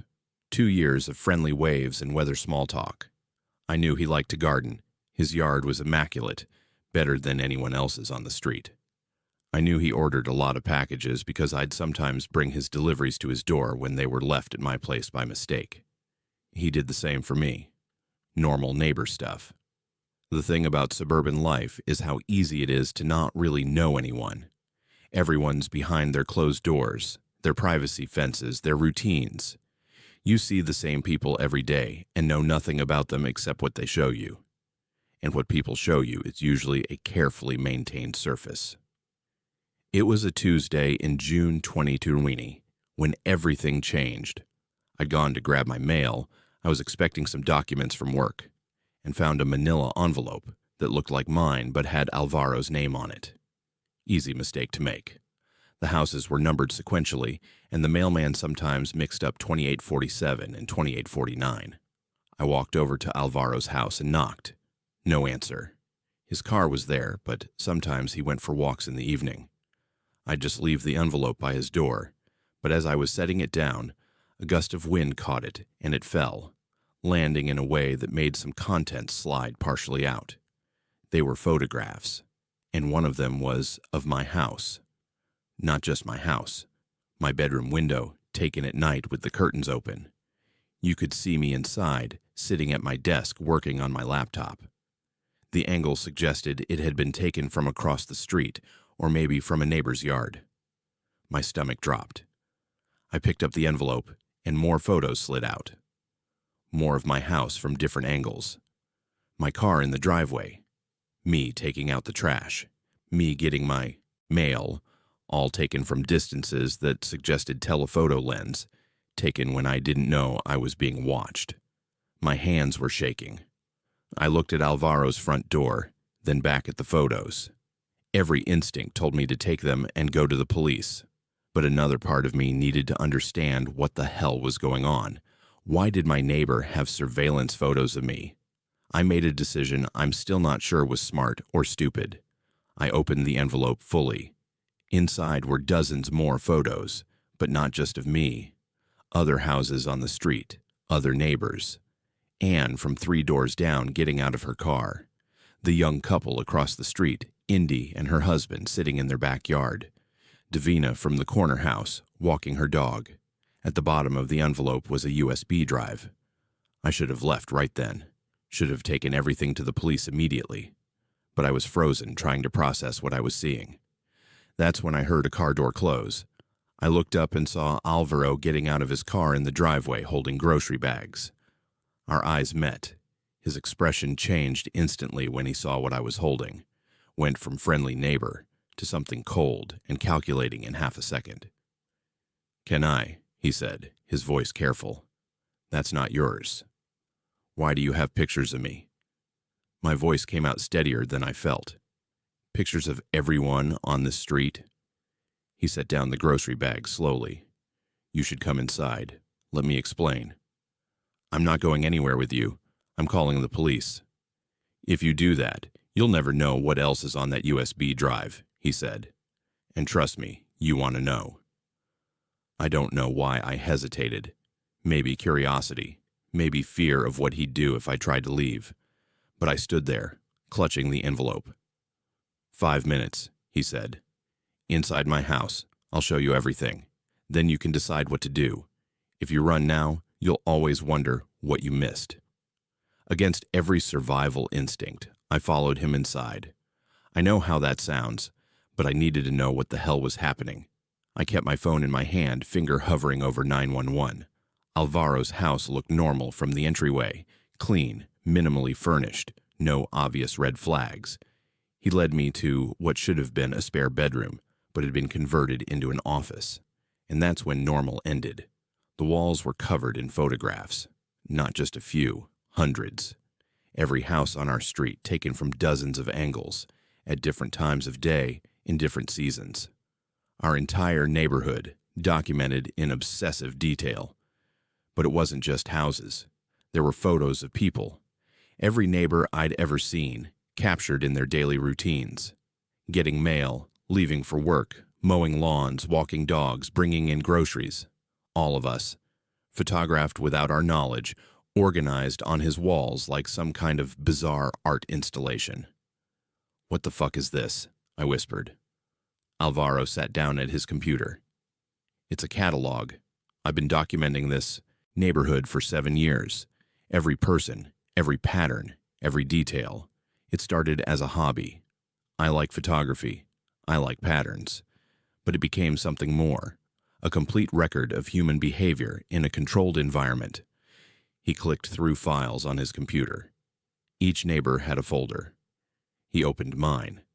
Inside were hundreds of photos spanning 2 years. There were also documents, PDFs of my social media posts, screenshots of my LinkedIn profile, what looked like notes about my daily schedule. "You've been stalking me, all of us." "Observing," he corrected. "There's a difference. I've never approached you inappropriately, never entered your property, never threatened anyone. I document what people do in public or what they fail to hide in private." He opened another folder, Anne from down the street. Photos of her going to the same coffee shop every morning, shopping at the same stores, following the exact same route every single day. Notes about her schedule, her visitors, her habits. "Anne has been having an affair with her personal trainer for 8 months, Alvaro said matter-of-factly. "She tells her husband she's at book club on Thursday nights. She's not." "How do you—" He showed me photos. Anne's car at a hotel. More photos through hotel windows. Definitely not book club. "Indy and her husband are hiding financial problems," he continued, clicking to another folder. "They haven't made a mortgage payment in 4 months. Their car got repossessed last week, but they told everyone it's in the shop. Davina is addicted to prescription pills. She visits 3 different doctors to get multiple prescriptions. The Johnsons 2 streets over are running an insurance fraud scheme. He clicked through folder after folder. 53 houses, hundreds of people. Each folder contained detailed documentation of their lives, photos, schedules, secrets, patterns.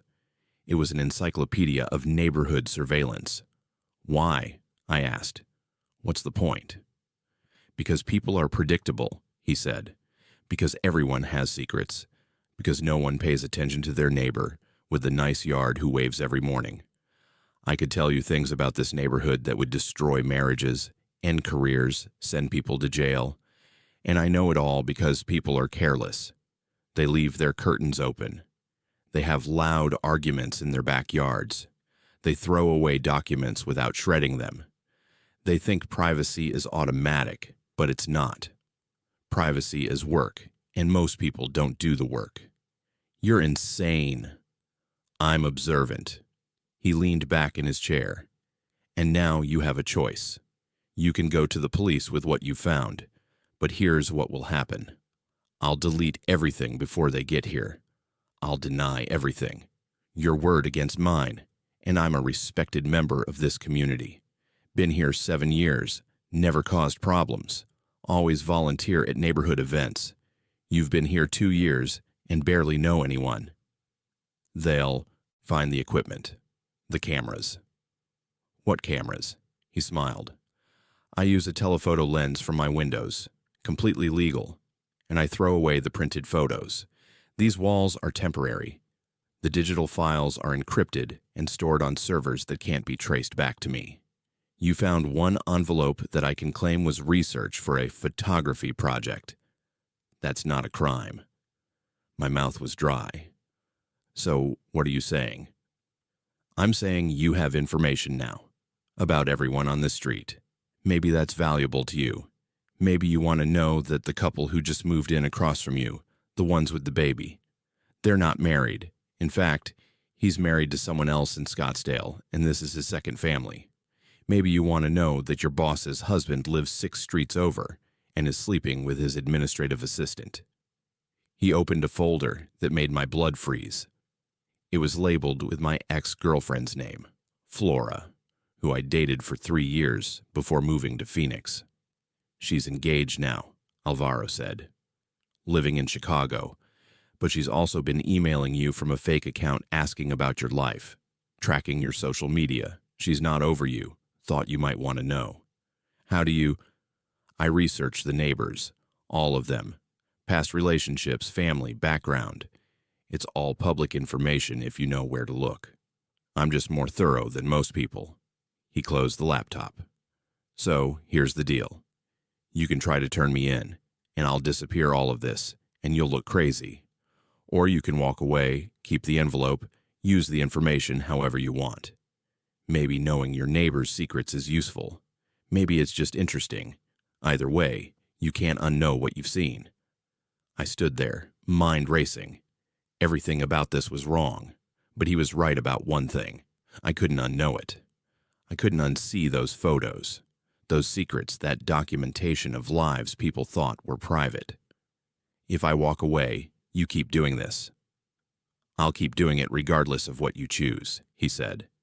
The only question is whether you have access to the information or not. I left his house with the envelope. I sat in my car for 20 minutes trying to decide what to do. Then I drove to the police station.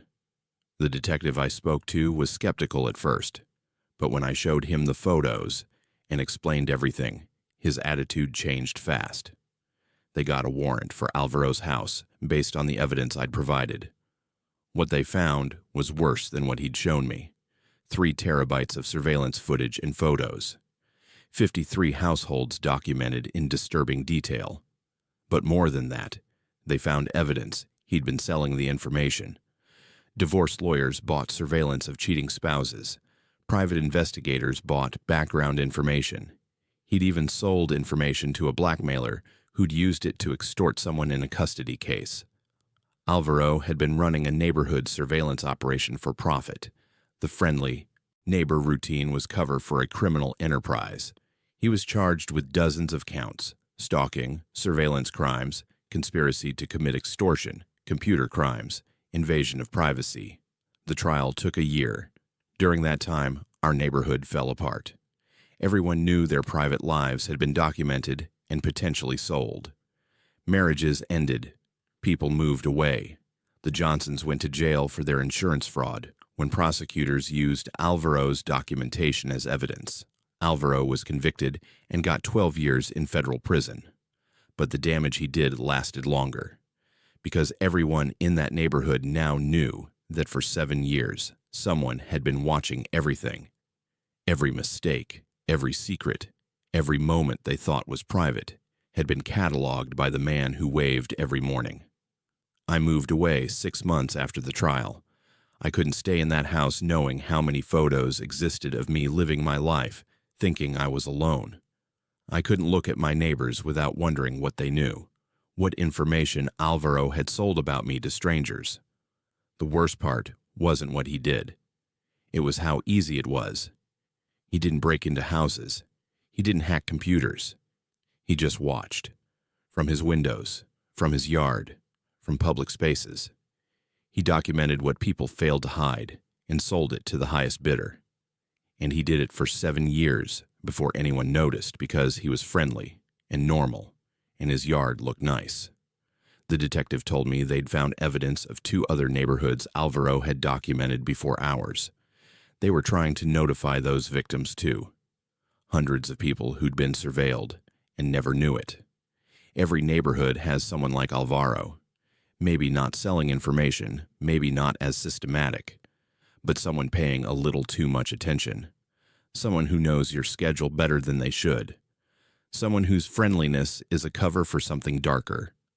Close your curtains, shred your documents, vary your routines, and maybe don't wave back quite so easily to the neighbor you think you know, because you don't know what they're really seeing, what they're really recording, or what they plan to do with the information. Your daily life isn't as private as you think, and the person cataloging it might be the one you'd never suspect. Subscribe to Haunted Fears if this story made you rethink your neighbors. Tell the Haunted Fears horror family in the comments if you've ever discovered someone was watching you. Stay aware, protect your privacy, and I'll see you in the next one. The app said his name was Connor, 4.9 stars, over 3,000 rides completed.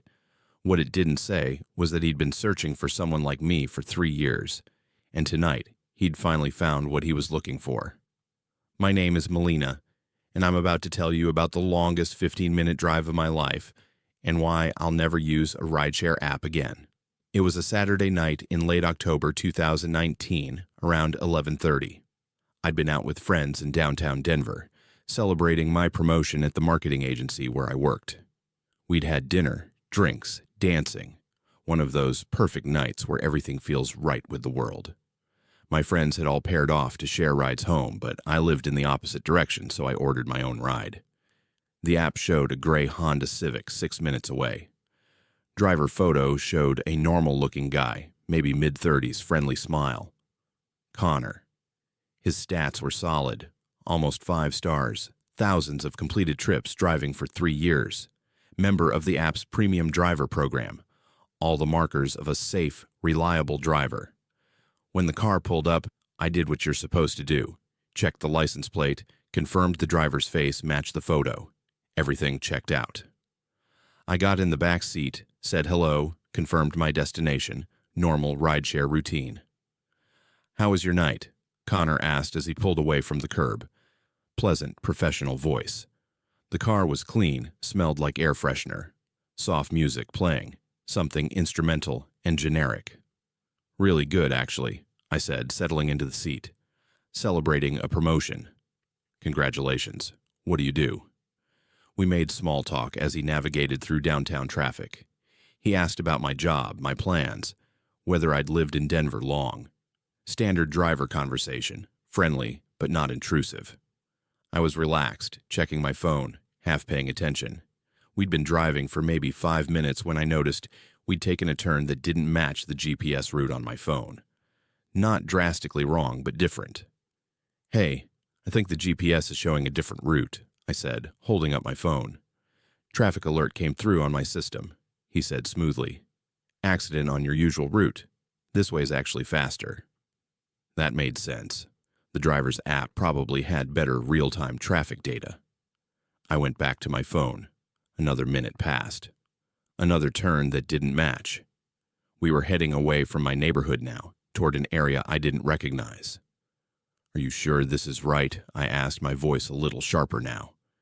"This doesn't look like the way to Capitol Hill." Connor didn't answer immediately.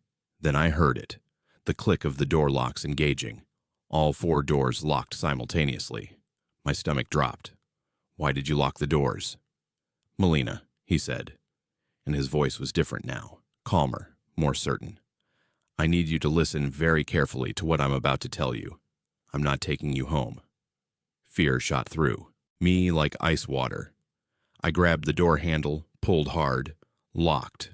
I tried the window controls. Nothing. Driver had disabled them. "Let me out." My voice came out steadier than I felt. "Let me out right now, or I'm calling the police." "Your phone won't work," he said, still driving, eyes on the road. "I have a signal jammer in the trunk. It's been running since you got in. Check if you want." I looked at my phone. No signal, no Wi-Fi, nothing. "What do you want?" My hands were shaking. "I want to talk to you about something," he said conversationally, like we were still making small talk.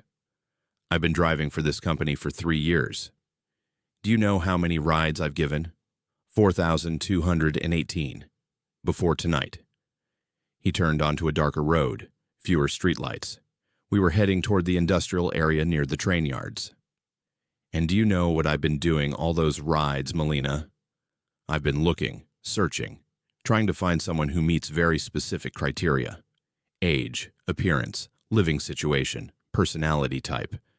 It's harder than you'd think. Most people fail on at least one factor." "You're insane," I whispered. "I'm methodical," he corrected. "I have a spreadsheet. Every ride, I make notes. Where they're going, what they talk about, details they share. Are they drunk? Alone? Do they have people expecting them? What neighborhood do they live in? How cautious are they? You'd be amazed what people tell their rideshare drivers. You're invisible to them, just part of the service." He made another turn. Buildings were getting more sparse now. My mind raced, trying to figure out how to escape, how to fight, how to survive. "Over 4,000 rides," he continued, "and I've found 73 women who met most of my criteria. I have files on all of them, addresses, schedules, habits, but only 12 who met every single requirement. And of those 12, you're the first one I've had in my car when all the other conditions were right." "What conditions?" I asked, trying to keep him talking while I looked for anything I could use as a weapon. My purse, pepper spray was in there, but in the outside pocket. Could I reach it? "Weather has to be right. Supposed to rain tonight, which is perfect. Has to be late enough that streets are empty, but not so late that people expect check-ins. You have to be alone, not sharing the ride with friends. You have to be drunk enough to be less alert, but not so drunk you'd get sick. And most importantly, you have to be someone whose pattern I've been tracking." "You've tracked me before." 3 times. "I've given you 3 rides over the past 8 months. You never noticed. Why would you? Different car each time, different account. The company doesn't know I have multiple driver profiles. That's the beauty of the gig economy, minimal oversight." He was right. I'd taken dozens of ride shares. I never paid attention to the drivers' faces beyond a glance to confirm the photo. Match. They blended together.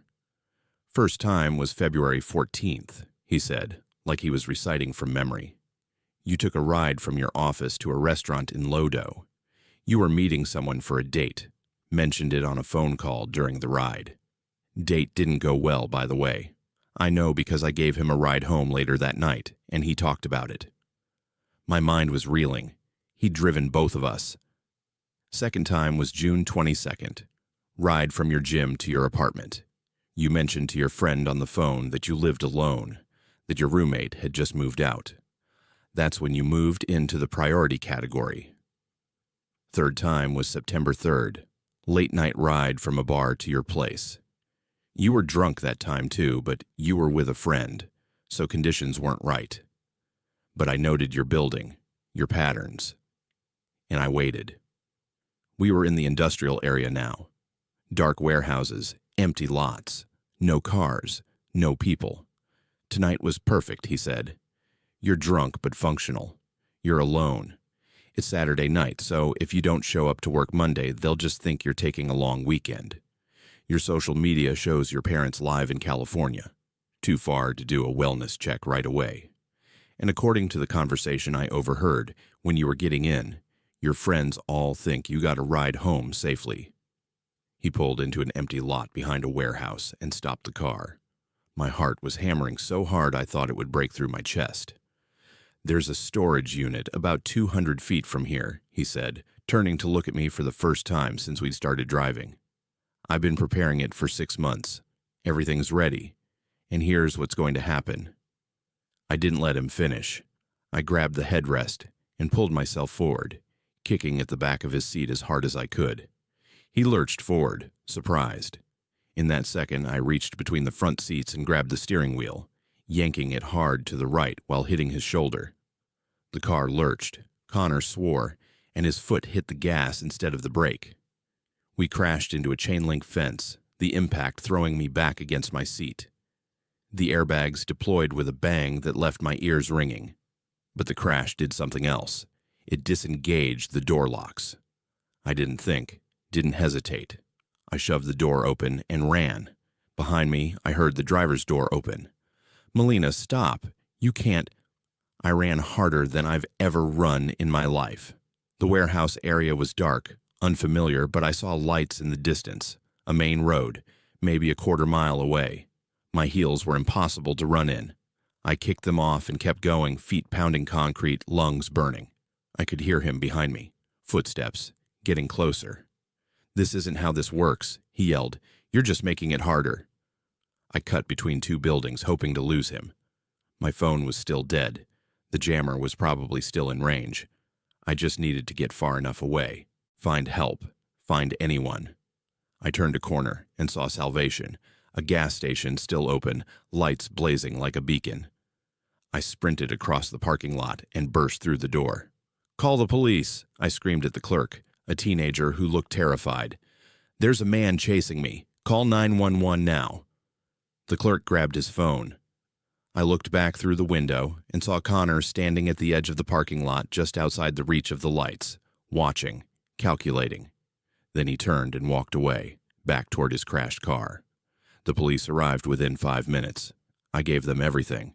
Connor's name from the app, the license plate, the description of what happened. They found the crashed car, but Connor was gone. What they found in that storage unit he'd mentioned made national news. It was set up like a prison cell.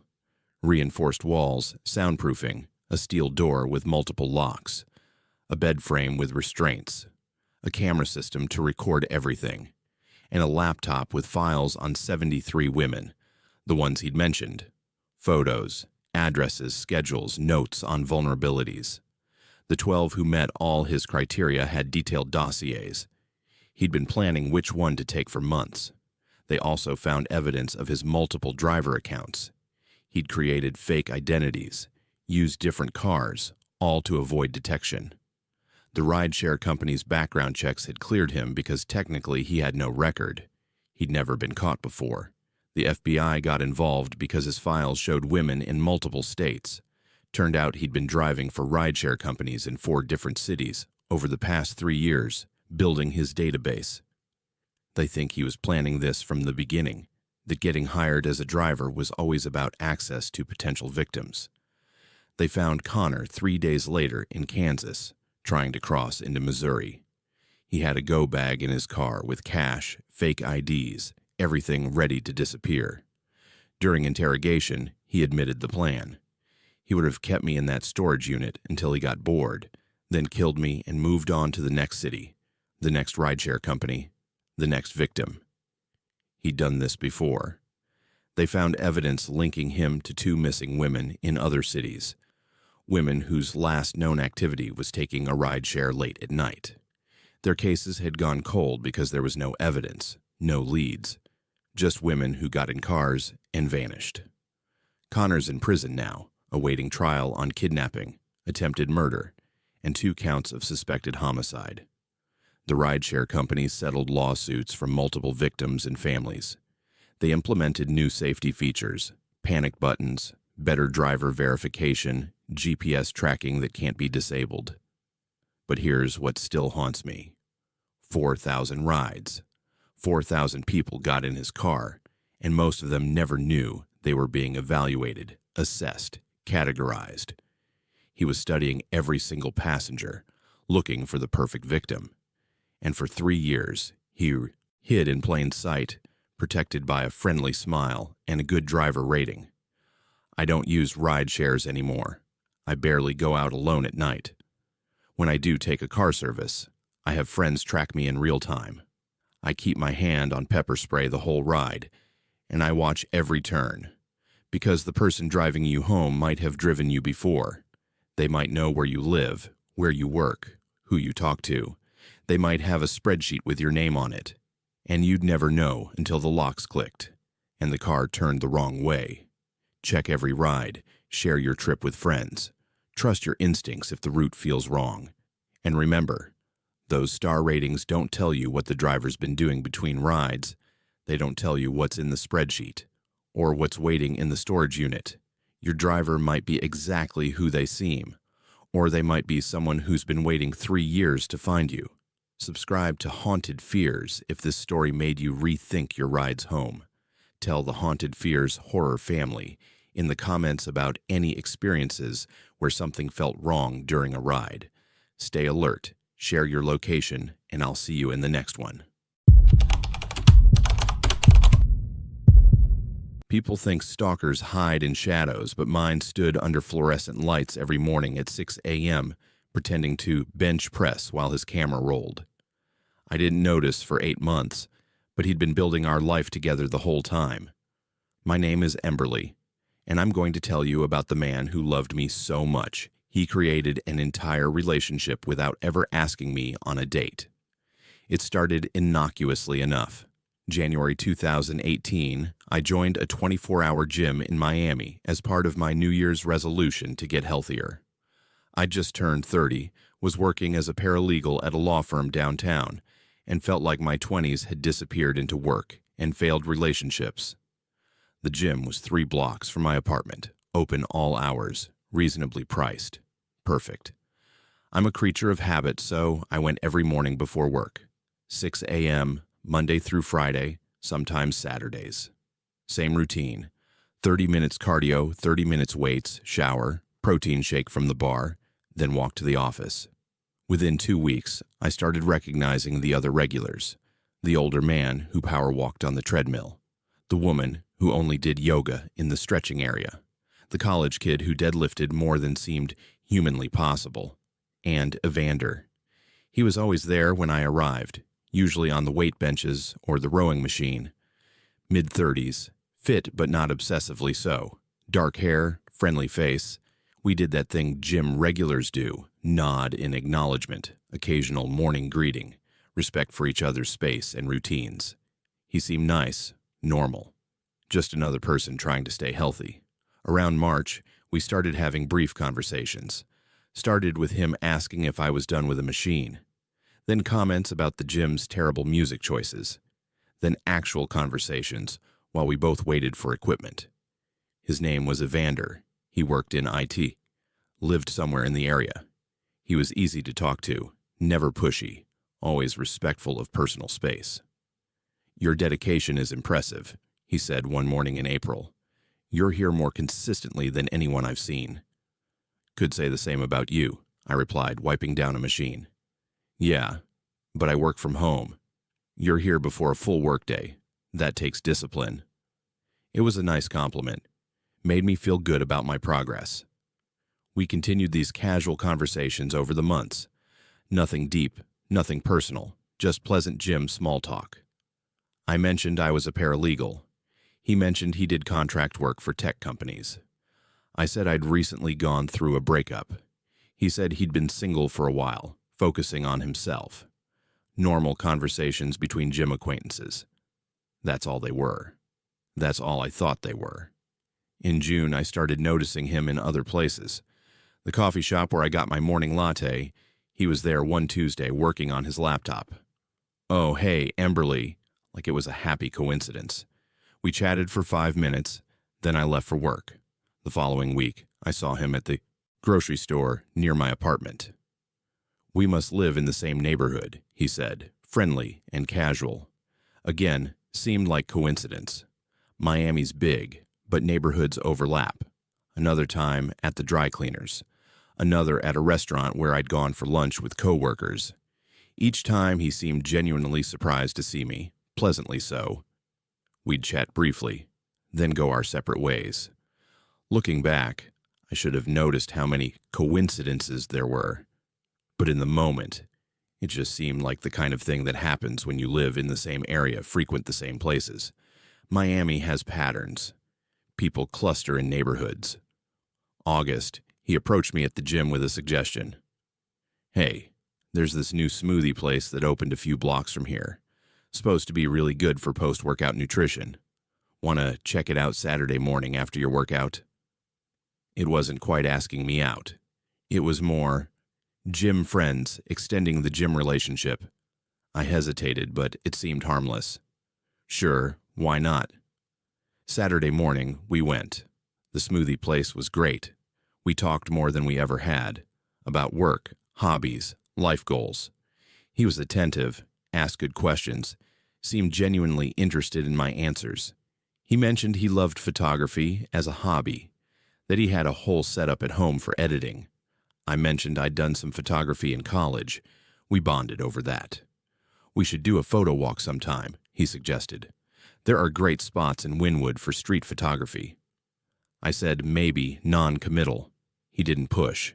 After that, we saw each other slightly more often outside the gym. Coffee once, another smoothie, a casual lunch. Nothing that felt like dating, just two friends hanging out. He never tried to hold my hand, never suggested anything romantic, just friendly. But I started feeling weird about it around September. Nothing I could point to specifically, just this feeling that he was always around. I'd be at Target and think I saw him in another aisle. I'd be walking home from work and feel like someone was behind me. I started checking over my shoulder more. You okay? Evander asked one morning at the gym. You seem distracted lately. Just work stress, I lied. If you ever need to talk, I'm a good listener. He was being nice, supportive. So why did it make my skin crawl? One evening in late September, I was at a work happy hour with colleagues. We were at a bar in Brickell, celebrating winning a big case. Around 9 p.m., I went outside to take a call from my sister. When I came back in, one of my coworkers, Paisley, pulled me aside. Hey, that guy over there keeps staring at you. You know him? I looked where she indicated. Evander, sitting alone at the bar, nursing a beer, watching our group. When he saw me looking, he smiled and waved. My stomach dropped. This wasn't our neighborhood. This wasn't a coffee shop we both frequented. This was a random bar in a different part of the city, and he was here, watching me. I walked over. Evander, what are you doing here? Oh, just grabbing a drink after finishing a client project. Crazy running into you here. That same friendly smile. This isn't your neighborhood. Client's office is nearby. Thought I'd try somewhere new. Perfectly reasonable explanation. But I didn't believe him anymore. I made an excuse to my coworkers and left. Took an Uber home even though I'd planned to split a ride with Paisley. Once home, I locked my doors and sat in the dark trying to convince myself I was being paranoid. The next morning, I didn't go to the gym, or the day after. I needed space to think. On the third day, Evander texted me. I'd given him my number back in August when we'd started occasionally meeting for coffee. Seemed normal at the time. Haven't seen you at the gym. Everything okay? Just needed a break, I replied. If I did something to make you uncomfortable, I'm sorry. That was never my intention. The text should have been reassuring. Instead, it felt manipulative, like he knew exactly what he was doing. I decided to go to a different gym, changed my routine completely, started going to a place 15 minutes from my apartment instead of 3 blocks. Different time, after work instead of mornings. For 2 weeks, no sign of Evander. I started to relax, thinking maybe I'd overreacted. Maybe it really had been coincidences. Then I got home from work one evening and found a package outside my apartment door. No return address. Inside was a photo album. I opened it sitting on my couch and felt my reality crack apart. The album was full of pictures of me. Professional quality, printed on nice paper, organized chronologically. Me at the gym in January, February, March. Dozens of photos from different angles taken without my knowledge. Me at coffee shops. Me walking to work. Me at the grocery store. Me at that bar with my coworkers. Page after page after page. But it wasn't just surveillance photos. There were photos of the two of us. Except they weren't real. They were photoshopped. My face and his face, professionally edited into romantic situations. Us at a beach together. Us at a restaurant. Us holding hands. Us kissing. The editing was so good that if I didn't know they were fake, I'd believe them. Between the photos were printed screenshots. Text conversations we'd supposedly had, except I'd never written those messages. They were fabricated, made to look like long, intimate conversations about love and future plans. Screenshots of Instagram posts I'd supposedly made about him, except I'd never posted anything like that. My social media was private, and I barely used it anyway. The final pages showed a timeline. Our relationship, it was titled. Starting from January. First saw her at the gym, knew she was special. Progressing through months of dates that had never happened. Conversations I'd never had. Milestones we'd never reached. The most recent entry, dated a week ago. Temporary rough. Patch. She needs space, but I know we'll work through this. Love means patience. My hands were shaking so badly I dropped the album. This wasn't just stalking. This was a complete fabricated reality. He'd created an entire relationship in his mind and documented it like it was real. I called the police immediately, showed them everything. They took the album as evidence and went to question Evander. When they searched his apartment, they found his photography setup. It was worse than I could have imagined. He had an entire room dedicated to me. 3 walls covered in photos, hundreds of them, spanning 8 months. Photos from the gym taken with a hidden camera in his gym bag. Photos taken through my apartment windows with a telephoto lens. Photos of me at work, entering and leaving the building. He'd mapped my entire routine. But the most disturbing part was the other wall. It was set up like a shrine to our relationship. The fake photoshopped pictures were blown up and framed. He'd created fake memory boxes with items that were supposed to represent our dates. Ticket stubs to movies he'd bought for both of us but attended alone. Restaurant receipts for meals for 2 that he'd eaten by himself. Gifts he'd bought for me that I'd never received. He'd built an entire fake life with me as his girlfriend, complete with physical evidence, photo documentation, and a detailed timeline. And he'd been living in this delusion for 8 months. On his computer, they found even more. A fake social media account he'd created for us as a couple, filled with those photoshopped images and fabricated status updates about our relationship. He'd been posting to it regularly, maintaining the fiction online. He had a fake shared calendar with our date nights and anniversaries marked. He had a document titled Our Future, with detailed plans for our wedding, our future house, our future children's names. The detective told me later that Evander had apparently shown these photos to his therapist and his family. He'd been telling everyone he had a girlfriend named Emberly. His mother had been asking when she'd get to meet me. His friends congratulated him on finally finding someone. They all believed it was real because he had photos, social media posts, detailed stories. but none of it was real. He'd manufactured every piece of evidence of a relationship that existed only in his mind. When police interviewed him, Evander seemed genuinely confused about why he was being arrested. "We're dating," he insisted. "We've been together for 8 months. Ask her. Show her the pictures." The detective said he appeared to actually believe his own delusion. The fake memories had become real to him. He couldn't distinguish between the brief gym conversations we'd actually had and the elaborate relationship he'd created in his mind. The psychological evaluation during his trial revealed he had a severe delusional disorder with erotomania, the belief that someone is in love with you despite all evidence to the contrary. His therapist testified that Evander had been describing his relationship with me for months, and she'd had no reason to doubt it was real because he had photos, documentation, consistent stories. He pleaded not guilty by reason of insanity. The prosecution argued that the elaborate Photoshop work, the hidden cameras, the careful stalking showed premeditation and awareness that what he was doing was wrong. The jury agreed. He was convicted of stalking, surveillance crimes, harassment, and sentenced to 7 years with mandatory psychiatric treatment. But here's what haunts me. For 8 months, I interacted with him regularly and never knew. I had friendly conversations with someone who was living in a complete fantasy about us. Every time I smiled or said good morning, he interpreted it as confirmation of his delusion. Every casual chat was evidence of our deep connection in his mind. I couldn't have known. The police psychologist assured me of that. Evander presented as completely normal in brief interactions. His delusion was compartmentalized. He could function normally in everyday life while maintaining this elaborate fantasy. But I can't help feeling like I should have noticed sooner.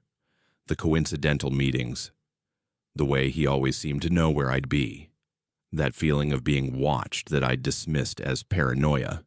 I don't go to gyms anymore. I work out at home. I keep my curtains closed. I have cameras on my doors, motion sensors, security system. I changed apartments, changed my routines, became a ghost in my own city because I'm terrified of someone else building a life around me without my knowledge. The worst part isn't what he did. It's knowing how long it took me to notice. 8 months of someone photographing me, following me, creating a fictional relationship, and I thought he was just a friendly gym regular. 8 months of living parallel to someone's delusion and having no idea. How many other people are in someone's fantasy right now and don't know it? How many brief conversations are being interpreted as deep connections? How many friendly smiles are being cataloged as proof of love? Be careful who you're nice to. Be aware of who shows up in your orbit repeatedly. Trust that feeling when someone's friendliness feels off, because the person who seems most normal might be the one living in an entirely different reality. One where you're the star of a show you never auditioned for. Subscribe to Haunted Fears if this story made you think twice about your gym buddies. Tell the Haunted Fears horror family in the comments if you've ever discovered someone had feelings you never knew about. Stay vigilant, trust your instincts, and I'll see you in the next one. For 5 years, I trusted him with my health, my anxiety, my darkest fears. Then during what should have been a routine checkup, he told me every pill he'd prescribed was part of a study I never consented to, and I was just one of 37 test subjects.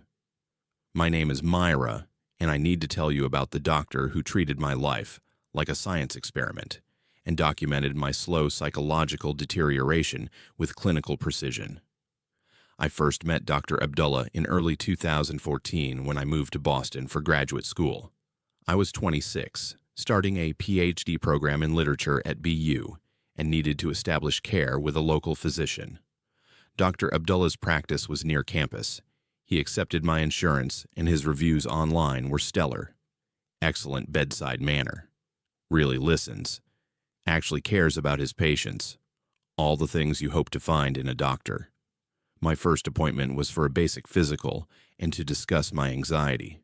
I'd struggled with it since college, not debilitating but present.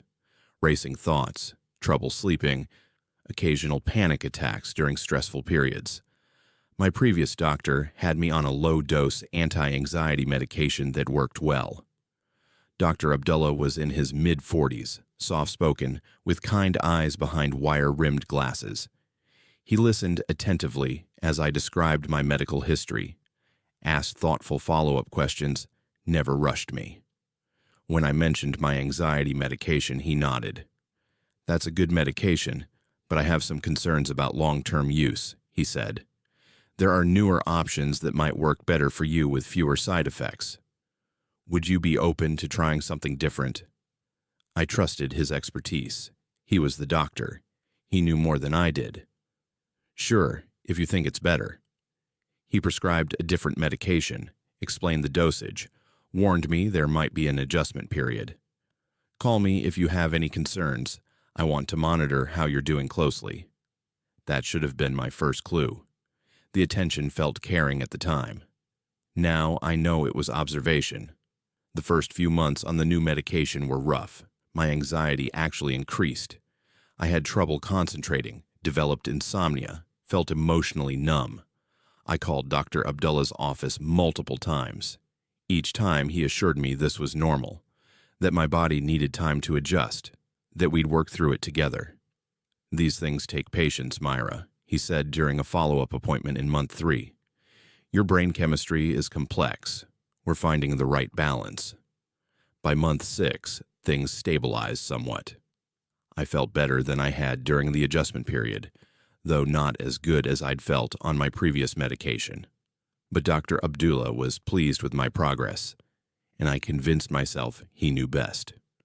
Over the next 5 years, I saw Dr. Abdullah regularly, every 3 months for medication refills, plus visits when I was sick or needed checkups. He became more than just my doctor. He felt like someone who genuinely cared about my well-being. He remembered details about my life, asked about my dissertation progress, offered encouragement during stressful times. "You're making excellent progress," he'd tell me. "I'm very pleased with how you're responding." But looking back, I realized my life was getting progressively worse, not better. My relationships deteriorated. I went through 3 significant breakups between 2014 and 2019, each one ending because I was emotionally unavailable or difficult to connect with. I lost touch with friends. My dissertation stalled repeatedly. I'd have bursts of productivity followed by weeks of complete inability to focus. My sleep patterns were erratic. I developed strange anxiety triggers I'd never had before. Through all of this, Dr. Abdullah adjusted my medications, added something for sleep, increased my anxiety medication dosage, added an antidepressant when I mentioned feeling low. Each time he explained these were normal adjustments, part of finding the right combination for my unique brain chemistry. "Some people need more complex medication regimens," he assured me. "There's no shame in that. We're managing your mental health proactively." I was on 4 different medications by 2019. Every morning and evening I took pills that were supposed to make me functional. Instead, I felt like I was living in a fog, disconnected from my own life. Then came the appointment that changed everything. It was October 2019, a routine checkup. I'd been feeling particularly awful for weeks, more anxious than ever, having panic attacks multiple times a week, barely sleeping despite the sleep medication. I was behind on my dissertation again, my advisor was losing patience, and I was considering dropping out of the program entirely. Dr. Abdullah did the usual examination, blood pressure, listened to my heart, checked my throat. Then he sat down at his desk and pulled up my file on his computer. He stared at the screen for a long moment, and when he looked up, something in his expression had changed. "Myra, I need to tell you something," he said, "and I need you to listen without interrupting until I'm finished." My stomach dropped. Cancer. That was my first thought. He's going to tell me I have cancer. "For the past 5 years, you've been part of a research study," he began, An unofficial study, one that I've been conducting on my own, without institutional oversight or patient consent. I stared at him, not comprehending. The medications I prescribed you when you first came to see me, they weren't better than what you were taking. In fact, the initial medication I gave you was specifically chosen because it tends to worsen anxiety symptoms in patients who don't actually need it. What? The word came out as a whisper. You didn't have an anxiety disorder severe enough to warrant medication, he continued, his voice clinical and detached. Your previous doctor had overprescribed, but I wanted to see what would happen if I introduced anxiety-inducing medications to someone with mild, manageable anxiety. How would it affect their relationships, their work performance, their overall psychological stability? I couldn't move, couldn't breathe. Over 5 years, I've documented everything. Your deteriorating relationships. I predicted that based on the emotional blunting effects of the medications. Your academic struggles. The medications I gave you specifically impact cognitive function and concentration. Your sleep issues. Those were exacerbated by the medications, not helped by them. Your increasing anxiety, caused by the very medications supposed to treat it. He turned his computer screen toward me. I saw a document with my name at the top. Below it, detailed notes spanning 5 years. Dates, observations, medication changes, predictions about how I'd respond, actual outcomes. It looked like a research paper. I was the subject. You've been my most successful case study, he said, and there was something almost proud in his voice. I've been able to track the complete psychological deterioration of a previously functional person through carefully managed pharmaceutical intervention. The data is remarkable. You've been poisoning me, I managed to say, for 5 years. I've been studying you, he corrected.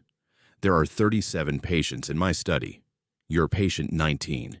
Each of you came to me with minor, manageable conditions, mild anxiety, slight depression, stress-related symptoms. Each of you received medications that would worsen rather than improve your conditions, carefully calibrated to create specific psychological effects. He clicked through files on his computer. Patient 7 developed a severe panic disorder from medications I told her would help mild social anxiety. Patient 12 became suicidal. That was unfortunate, required hospitalization, but the data on rapid deterioration was invaluable. Patient 23 developed a dependency on sleep medications that weren't actually addressing his sleep issues, just masking them while making them worse. I felt like I was going to vomit. Why are you telling me this? Because the study is complete, he said simply. I have 5 years of data from you. I wanted to see your reaction to learning the truth. It's the final data point. How does a subject respond when they discover they've been manipulated? You're remarkably calm, by the way. Patient 7 became violent when I told her. Patient 16 had a complete breakdown. I'm calling the police. I reached for my phone. I'd expected that, he said. Go ahead. But you should know, I've been very careful. Every medication I prescribed you was technically appropriate for the symptoms you presented. Yes, I created or worsened those symptoms first, but in the moment of prescription, I was treating symptoms you were actually experiencing. It's unethical, certainly. Criminal, that's debatable. You experimented on people without consent. I treated patients for conditions they came to me with, he said. The fact that I chose treatments I knew would worsen those conditions rather than improve them, that's difficult to prove. Medical treatment isn't an exact science. Doctors make judgment calls. Sometimes medications don't work as expected. You need to prove intent, and that's nearly impossible. My hands were shaking so badly I could barely hold my phone. You kept records. You called it a study. Personal notes, he said. Doctors keep detailed records on patients. That's standard practice. The fact that I organized mine in a certain way doesn't prove anything illegal. He was right. That made it worse. He'd been so careful, so systematic, every move calculated to give him plausible deniability. However, he continued, I'm telling you now, voluntarily, so you can stop taking these medications. You'll need to wean off them carefully. I'll provide a schedule. Within 6 months, you should feel significantly better. Your anxiety will return to its baseline level, which is minimal. Your relationships will improve. Your cognitive function will return. You'll be able to finish your dissertation. Why would you help me now? Because the study's over, he said. I got what I needed from you. And honestly, I'm curious to document the recovery process as well. Will you give me permission to follow up with you periodically? Purely voluntary this time, of course. I left his office in a state of shock. I sat in my car for an hour, trying to process what I'd just learned. 5 years. 5 years of my life lost. Relationships destroyed. Career nearly derailed. Mental health damaged. All because one doctor decided I'd make a good research subject. I did call the police, then the Massachusetts Medical Board, then a lawyer. The investigation took 14 months. They examined Dr. Abdullah's records for all 37 patients he'd admitted to experimenting on. The pattern was clear once you knew to look for it. Patients coming in with minor issues, leaving with major ones, all on medication regimens that made no logical sense unless the goal was to worsen their conditions. But proving criminal intent was nearly impossible. Dr. Abdullah claimed he'd been trying innovative treatment approaches, that sometimes medicine doesn't work as expected, that his notes were simply his way of processing clinical decisions. Every medication he'd prescribed was FDA approved for conditions his patients had, conditions he'd created or exacerbated, but technically present at the time of prescription. The medical board revoked his license for gross negligence and unethical behavior. He lost his practice, his reputation, but criminal charges never stuck. The prosecutor said proving beyond reasonable doubt that he'd intentionally harmed patients, rather than just being a terrible doctor, was too difficult. Dr. Abdullah never went to prison. He moved to another state, and last I heard, he's working as a medical consultant. He can't practice medicine, but he can advise other doctors. The thought makes me sick. Of the 37 patients in his study, I was one of 22 who came forward. The others were either too damaged to participate in the investigation, too afraid, or didn't believe it had really happened. One had died, patient 12, the one he'd mentioned who became suicidal. The family settled out of court. I stopped taking the medications he'd prescribed, following a safe tapering schedule from a new doctor I found. Dr. Abdullah had been right about one thing. I felt better within months. My anxiety decreased to levels I hadn't experienced in 5 years. My mind cleared. I could focus again. I finished my dissertation within 18 months and graduated. But the betrayal is permanent. For 5 years, I sat in that office and trusted someone who was actively harming me, while documenting my deterioration like I was a lab rat. I told him my fears, my struggles, my vulnerabilities, and he used all of it to calibrate his experiment. I think about patient 12 sometimes, the one who died. Did Dr. Abdullah feel anything when he got the news, or did he just add it to his notes? Patient 12, study discontinued due to subject mortality. The scariest part isn't what he did. It's how easily he did it. How much power doctors have. How much trust we place in them. How little oversight exists for what happens in private practices. Dr. Abdullah ran his experiment for years before anyone noticed because we assume doctors are trying to help us. We don't question their authority. We take the pills they give us. If you're on medications that don't seem to be working, if your doctor keeps adjusting without improving, if you're getting worse instead of better, ask questions. Get second opinions. Request copies of your records. Don't just trust that someone with a medical degree has your best interests at heart. Some people become doctors to heal.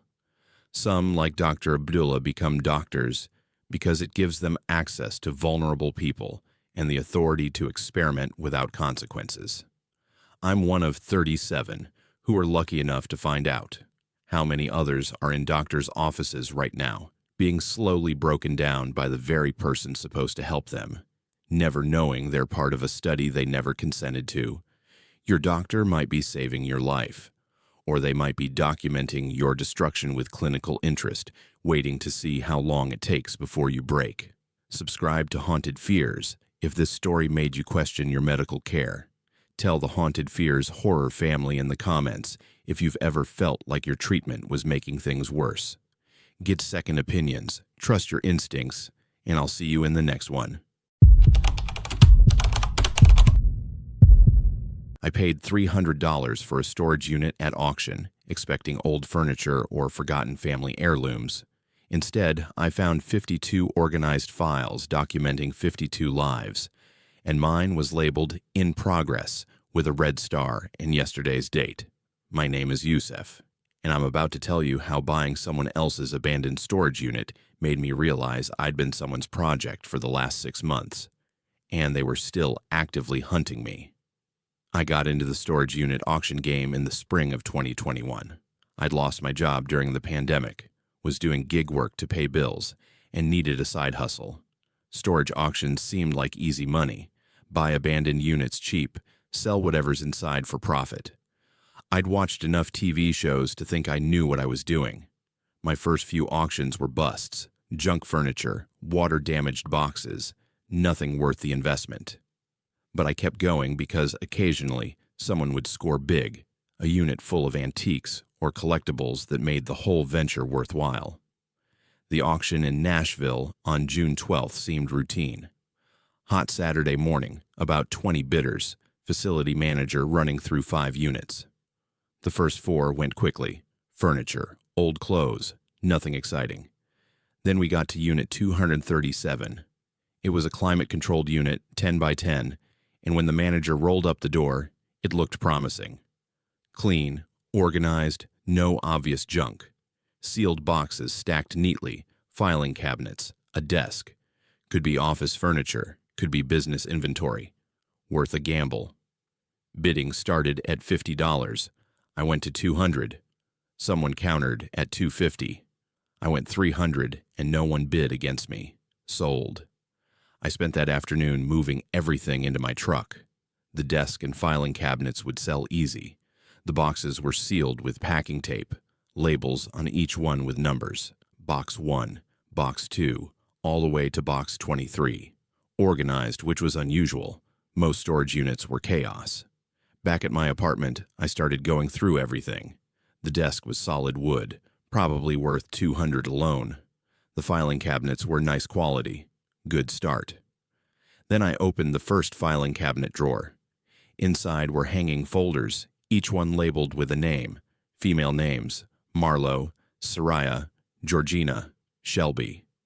I pulled out Marlo's file. Inside were photos, dozens of them. A woman in her late 20s photographed in various locations, getting coffee, walking down a street, getting in her car, entering an apartment building. None of the photos looked posed. They were all surveillance shots taken from a distance. Under the photos were documents, printouts from social media, screenshots of text conversations, a spreadsheet with her daily schedule, work hours, gym times, places she frequented, notes about her relationships, habits, vulnerabilities. The last page was dated February 2019 and marked completed in red pen. My hands were shaking as I put the file back and pulled out another. Soraya, same thing. Surveillance photos, detailed notes, daily schedules, personal information. Dated 2017-2018, marked completed. I went through drawer after drawer. Every file was the same. Women ranging from early 20s to late 30s.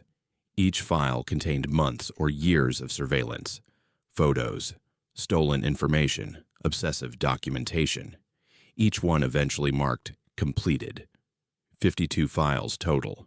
52 women whose lives had been documented without their knowledge by whoever rented this storage unit. Then I found the files that weren't marked completed. There were 4 of them, pulled forward from the rest, marked in progress, with different colored stars: red, blue, yellow, green. I pulled the red star file, opened it, and felt the floor drop out from under me. The name on the folder was mine, Yusef Arin. Inside were photos of me, leaving my apartment, at the gym, at the grocery store, getting gas. Photos spanning back 6 months to December 2020. Some taken from far away with a telephoto lens. Some close enough that the person had been within feet of me and I never noticed. There were pages of notes. My daily routine documented hour by hour. Where I worked, where I ate, what route I took home. My license plate number, my apartment number. Names of my friends and family, with photos of them too. Screenshots of my social media, my dating app profiles, my Venmo transactions. Under the surveillance documentation was analysis, personality assessment based on my online activity. Isolated since pandemic. Recently unemployed, financial stress evident. Lives alone, no girlfriend, limited local family support. Vulnerable target, good candidate for collection.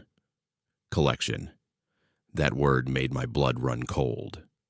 The last page in my file had a date, June 14th, 2021, 2 days from now.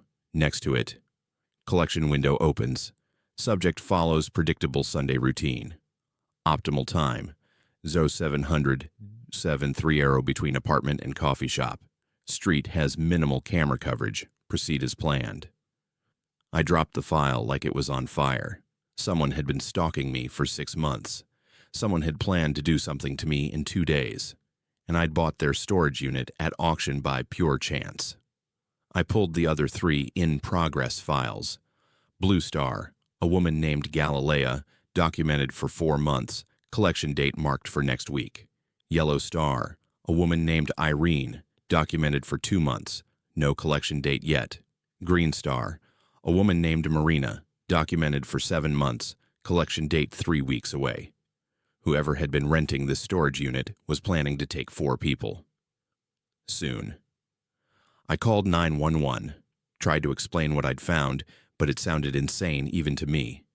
The dispatcher said she'd send an officer to take a report. 2 detectives arrived an hour later. I showed them everything, the 52 completed files, the 4 in-progress files, the detailed plans. They radioed for more units. By midnight, my apartment was a crime scene. FBI got involved because the files showed victims across multiple states. They brought in analysts, profilers, evidence techs. They photographed everything, tagged everything, tried to ID every woman in every file. "Do you have any idea who rented the storage unit?" the lead FBI agent asked me. "No. It went to auction because rent hadn't been paid in 3 months. Facility manager said the renter paid cash, used a fake name, never came in person after the initial rental. Everything after was automatic payments until they stopped." "What about security footage?" "Storage facility keeps footage for 30 days. The person hasn't been there in over 3 months. Nothing to see." They pulled the original rental agreement. Signature was illegible. Address was fake, an empty lot in Nashville. Phone number went to a disconnected burner.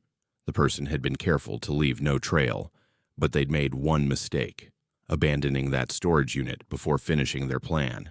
Maybe they'd lost their job, couldn't afford rent. Maybe they'd gotten spooked. Maybe they'd moved on to a different hunting ground. We'd never know. What we did know was what they'd left behind. Evidence of 52 victims and plans for 4 more. The FBI started contacting women from the completed files. Most of them had no idea they'd been stalked. A few remembered strange occurrences around the dates in their files, feeling watched, thinking someone had been in their apartments, having things go missing then reappear. But nothing concrete enough to report. 3 of the 52 women were missing. Had been for years. Cold cases that had never been solved. The files contained the last known photos of them alive, taken days before they vanished. The FBI couldn't prove the storage unit owner had killed anyone. The files documented surveillance, not murder. But the timing was too perfect. Detailed stalking right up until their disappearances. The profiler said it matched the pattern of an organized serial predator. They contacted Galilea, Irene, and Marina, the other three in-progress targets, told them they'd been under surveillance, that someone had been planning to abduct them. All three went into protective measures, moved, changed their routines. And they told me to do the same. This person knows they lost the storage unit, the agent said. They know everything in there went to auction. They'll figure out who bought it. And you've seen all their files, all their planning. You're a witness to 52 stalking cases and possibly 3 murders. You're in danger. I moved that week, left Nashville entirely, went to stay with my brother in Atlanta, changed my phone number, deleted all social media, looked over my shoulder constantly. For months, I was terrified. Every stranger on the street could be them. Every car following too close could be them tracking me. The FBI investigated for a year. They tried to find patterns in the victims, what connected them, how the predator had chosen them. But there was no pattern. Different cities, different ages, different appearances, different professions. The only commonality was that they were all somewhat isolated. All had predictable routines. All were documented for months before whatever the completed stamp meant. They never found the person. No arrests, no suspects, no leads. The storage unit was a dead end. The surveillance had been too careful, too professional. Whoever had compiled those files knew how to stay invisible. A year later, the FBI agent called me. "We found another storage unit," she said. "Different city, different state. Rented 6 months after the Nashville one was abandoned. Same pattern, climate-controlled, organized files, surveillance documentation." "How many?" I asked. 19 files, all marked completed. None marked in progress. We think they closed up shop when they realized we'd found the Nashville unit. "Do you think they stopped?" Long silence. "No, I think they got more careful. I think they're not keeping physical records anymore, but the surveillance and collection. People like this don't stop. They just adapt." I still check over my shoulder, still vary my routine, still wonder if the person who documented 6 months of my life is out there somewhere, watching someone else, planning their next collection. The FBI estimated there might be other storage units they haven't found. Other cities, other victims, other files, marked completed gathering dust in climate-controlled units. They're monitoring storage auctions nationwide now, but it's impossible to check every unit, every city, every facility. Somewhere out there, someone is being photographed without knowing it. Their routine is being documented. Their vulnerabilities are being assessed. A file is being compiled, page by page, photo by photo. And eventually that file will be marked completed and moved to a storage unit with dozens of others just like it. I think about those 3 missing women. What happened to them? Where are they? Did they die quickly, or did the collection mean something worse? Imprisonment, torture, prolonged suffering. The files didn't say. They just documented the hunting phase, not what came after. And I think about how close I came. 2 days. If I hadn't gone to that auction, if someone else had bought that unit, if the timing had been slightly different, I would have been walking to that coffee shop on Sunday morning, and someone would have been waiting. My file would have been marked completed and put in storage with the others. I got lucky. 52 other women didn't.